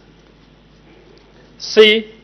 The government has adopted a multifaceted approach combining regulatory oversight, infrastructure modernization, and safety awareness in order to avoid the occurrence of railway accidents. The measures being implemented include: 1. Enforcement of the Railway Safety Management Regulation number 404 of 2018, which requires railway operators to implement safety management systems that include development of safety policies, undertaking of risk assessments, incident reporting, and appointment of safety officers in order to enhance compliance to the regulations. 2. Infrastructure modernization and rehabilitation to address critical sections of the rail line in order to reduce railway accidents and improve speed limits. And 3. Conducting of public safety awareness campaigns through targeted activities along the railway line. D. The government has put in place a comprehensive system to monitor and evaluate the effectiveness of railway safety measures. The system provides for the systematic collection, maintenance, and analysis of accident and incident data with a view to assessing safety performance and formulating effective mitigation strategies. E. As stated above in D, the system to monitor and evaluate the effectiveness of railway safety measures is already in place and being implemented. Madam Speaker, I thank you. Thank you. Supplementary questions. The Honorable Member for Kasama Central. Thank you, Madam Speaker. Honorable Minister, thank you very much for the response, and I also wish to thank you for the statistics that you have given. Your answer turns out as perfect as it should be. But when I come from Kafue, right up to Kamwala, Garden, Emmersdale, Chipata Compound, all the way up to Mpika, Honorable Minister, there is no safety nets right at the crossing points. None of the points around the country have safety infrastructure nor signaling systems. So in your response, since it has been made perfect, can you confirm whether the ministry has secured dedicated funding for railway safety improvements in the upcoming budget cycle so that we reduce on the railway-related accidents? I thank you. The Acting Minister of Transport and Logistics.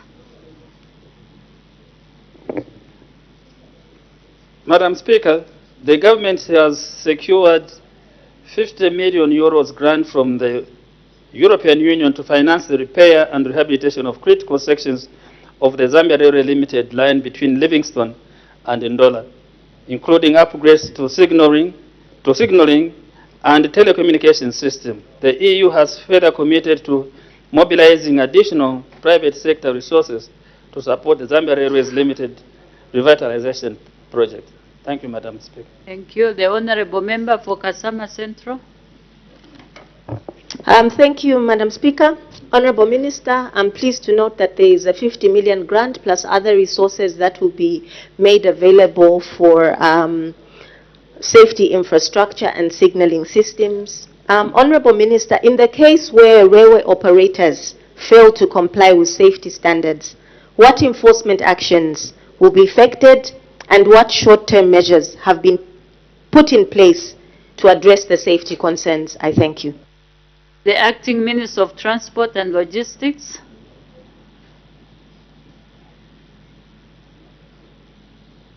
Madam Speaker, as I said, to reinforce that there are regulations of 2018 which require railway operators to implement the safety. So for any regulation that you have, if you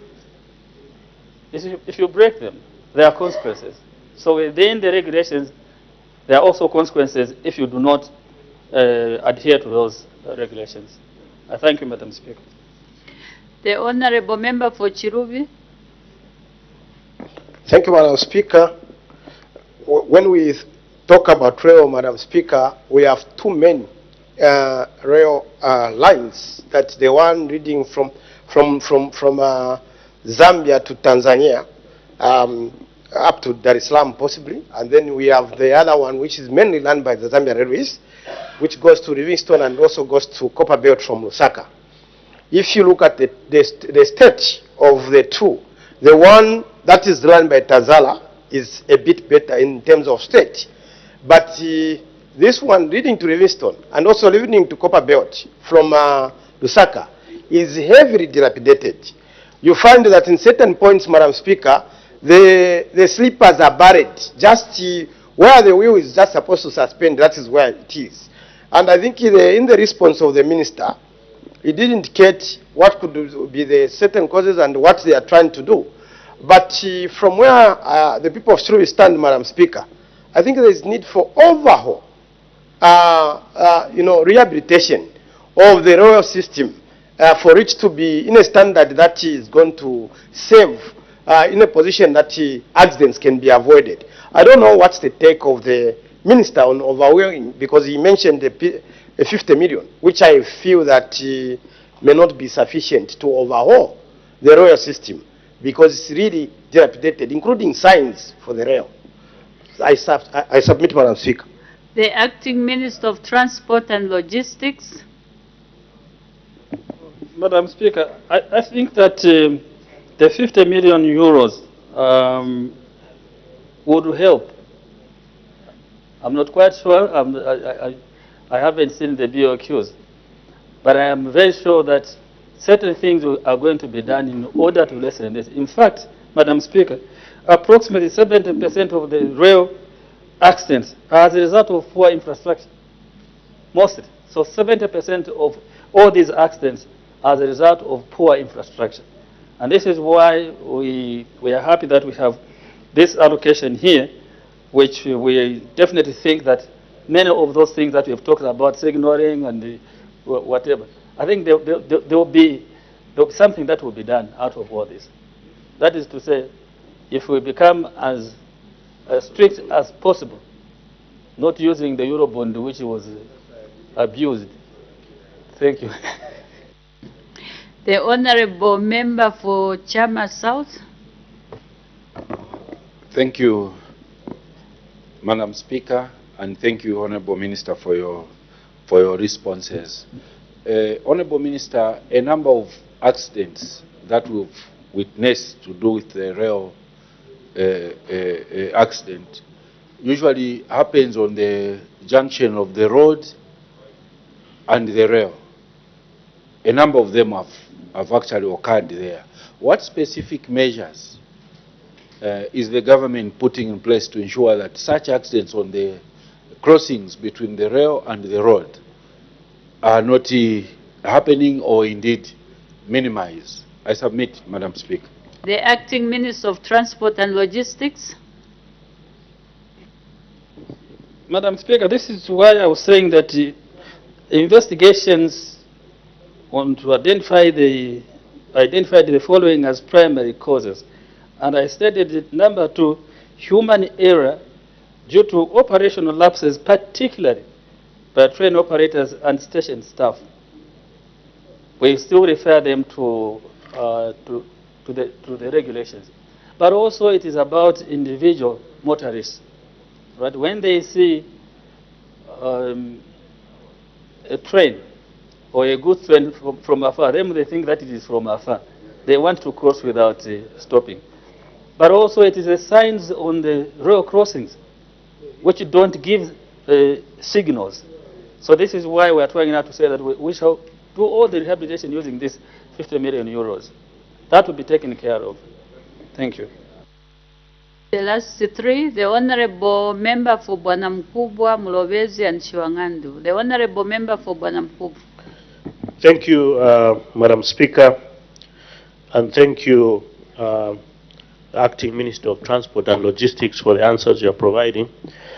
I just wanted to find out the strategies which the Minister has employed, because from the statistics which you've given, you fully understand the causes of some of those accidents. Now, what are some of the strategic mitigation measures the Minister has put in place? Because there are a lot of stakeholders. You mentioned Zambia railway signaling. You mentioned the people who are using the roads, and so many other interrelated stakeholders to that effect. What are some of the strategic measures the Ministry has put in place to ensure, one, they sensitize all the stakeholders in that vein, and also what are some of the mitigation measures through that Eurobond 50 million are going to put in place to ensure that those crossing points are safe from accidents? I thank you, Madam Speaker. The Acting Minister of Transport and Logistics. Madam Speaker, at the expense of repeating myself, I've still listed that I said the government has put in place a comprehensive system of monitoring and evaluate the effectiveness of railway safety measures. The system provides for the systematic collection, maintenance, and analysis of accident and incident data with a view to assessing safety performance and formulating effective mitigation strategies. I think I said it. Thank you. The Honorable Member for Mulobezi. Thank you, Madam Speaker. Honorable Minister, looking at the accidents which are taking place, why can't the railway owners take insurance so that they can compensate people and the properties who are involved in the accidents? Because take, for instance, for Mulobezi, a train overturns, animals die, but that people are not compensated. Why can't the railway owners take insurance so that people can be compensated? Thank you. The Acting Minister of Transport and Logistics. You didn't get the question?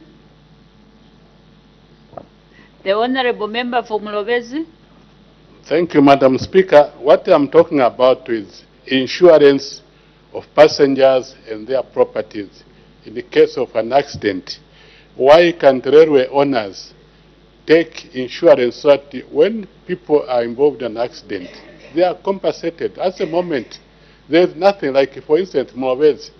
A wagon overturns, animals die, but are not compensated, they lose animals. Why can't they take insurance to safeguard the people? Thank you.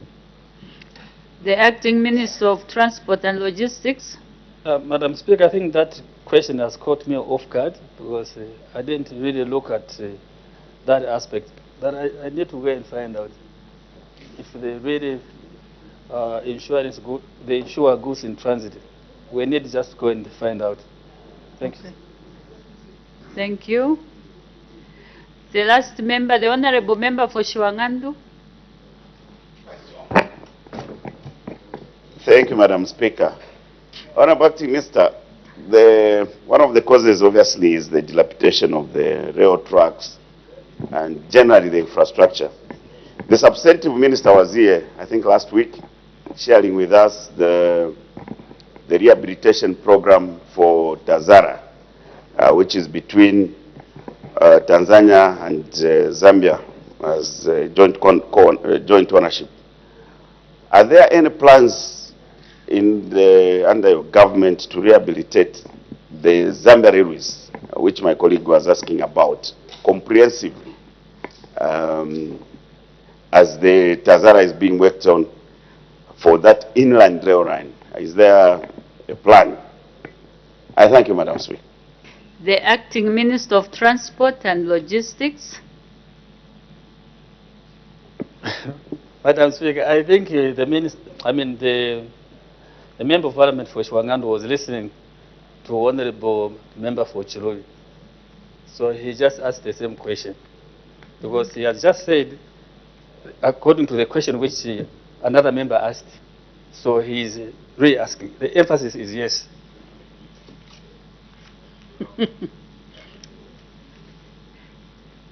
Thank you. Next question, the Honorable Member for Isoka. Thank you, Madam Speaker. Question number 90. I thank you. The Acting Minister of Justice.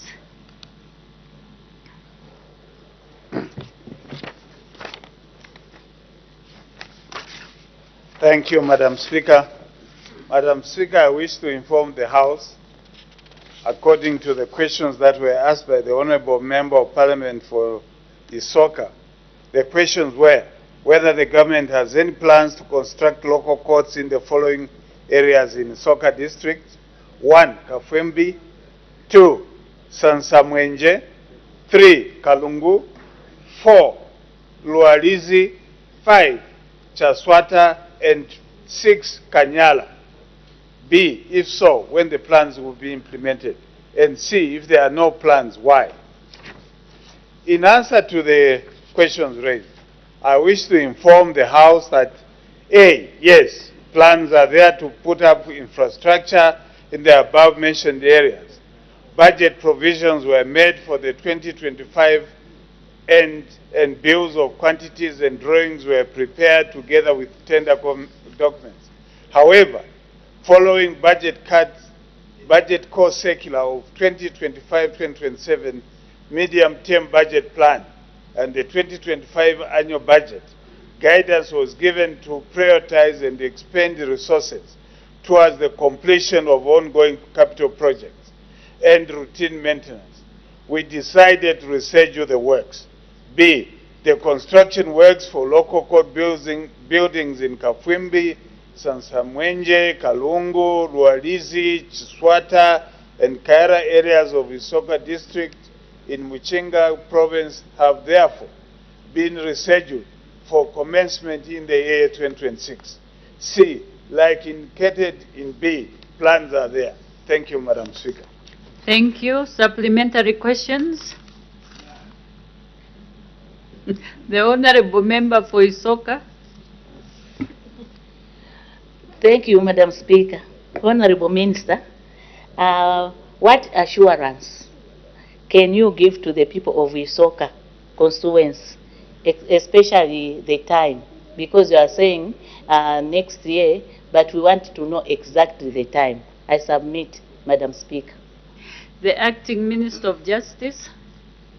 Madam Speaker, I would like to assure my colleague that this project will be implemented before the end of 2026.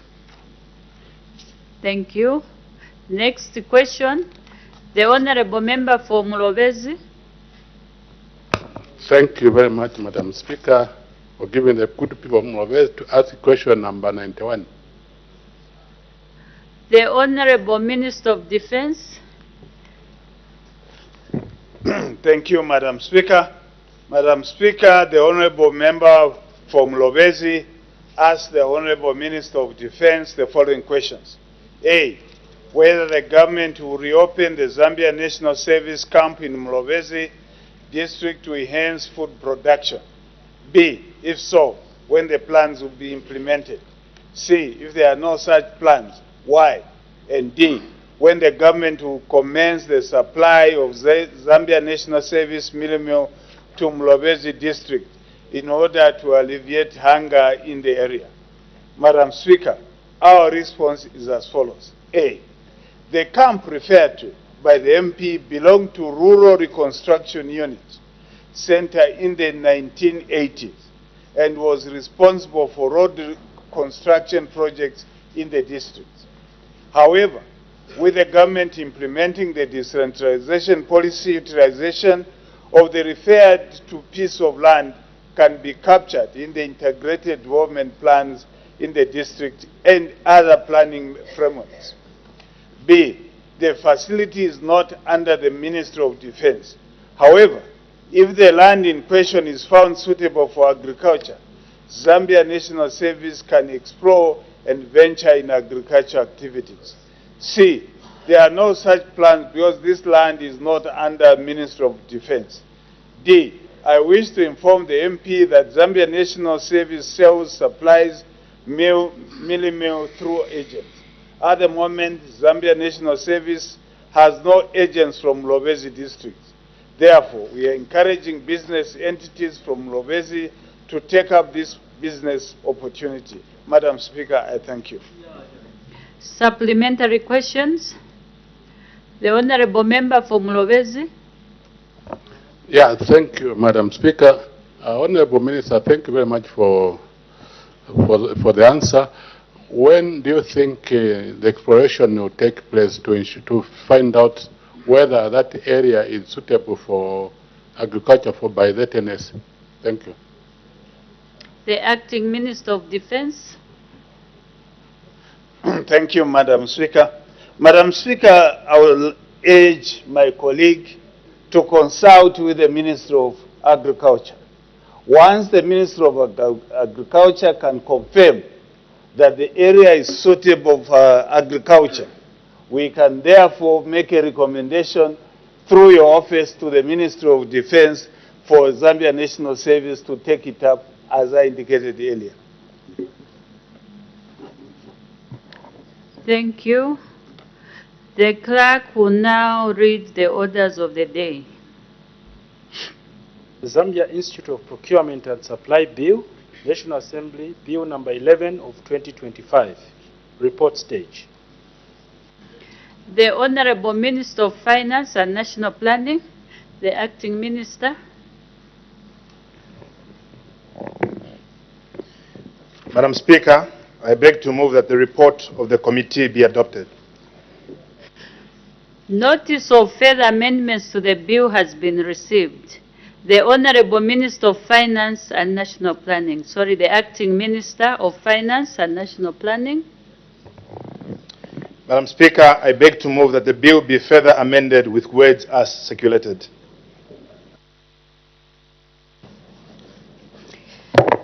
I put the question. The question is that the bill be further amended with the words as circulated. As many as are of that opinion say aye. Aye. Of the contrary say no. The ayes have it. The question is resolved in the affirmative.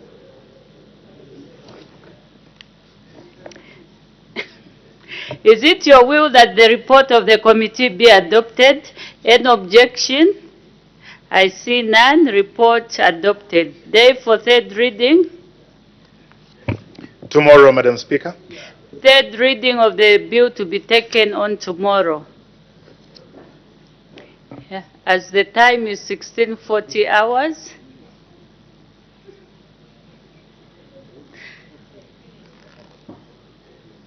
we finished? Pardon? Okay.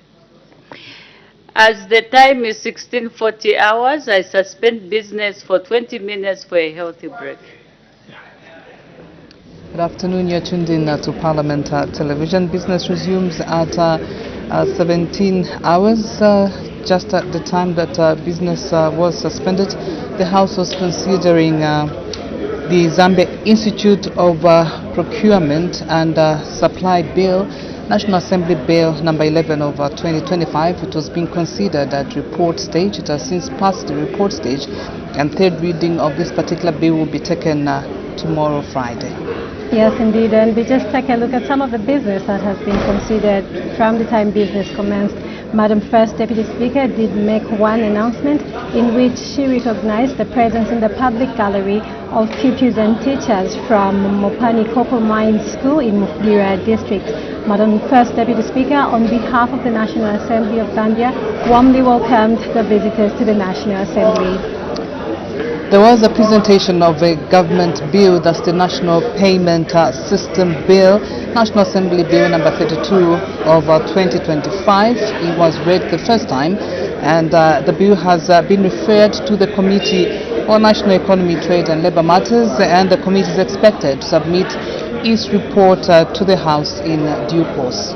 Indeed, and the House has considered one question for oral answer under Standing Order 82, and the House has also considered 8 questions for oral answer under Standing Order 80. Questions 83 and 86 lapsed just now. We take a break. Continue watching Parliament Television.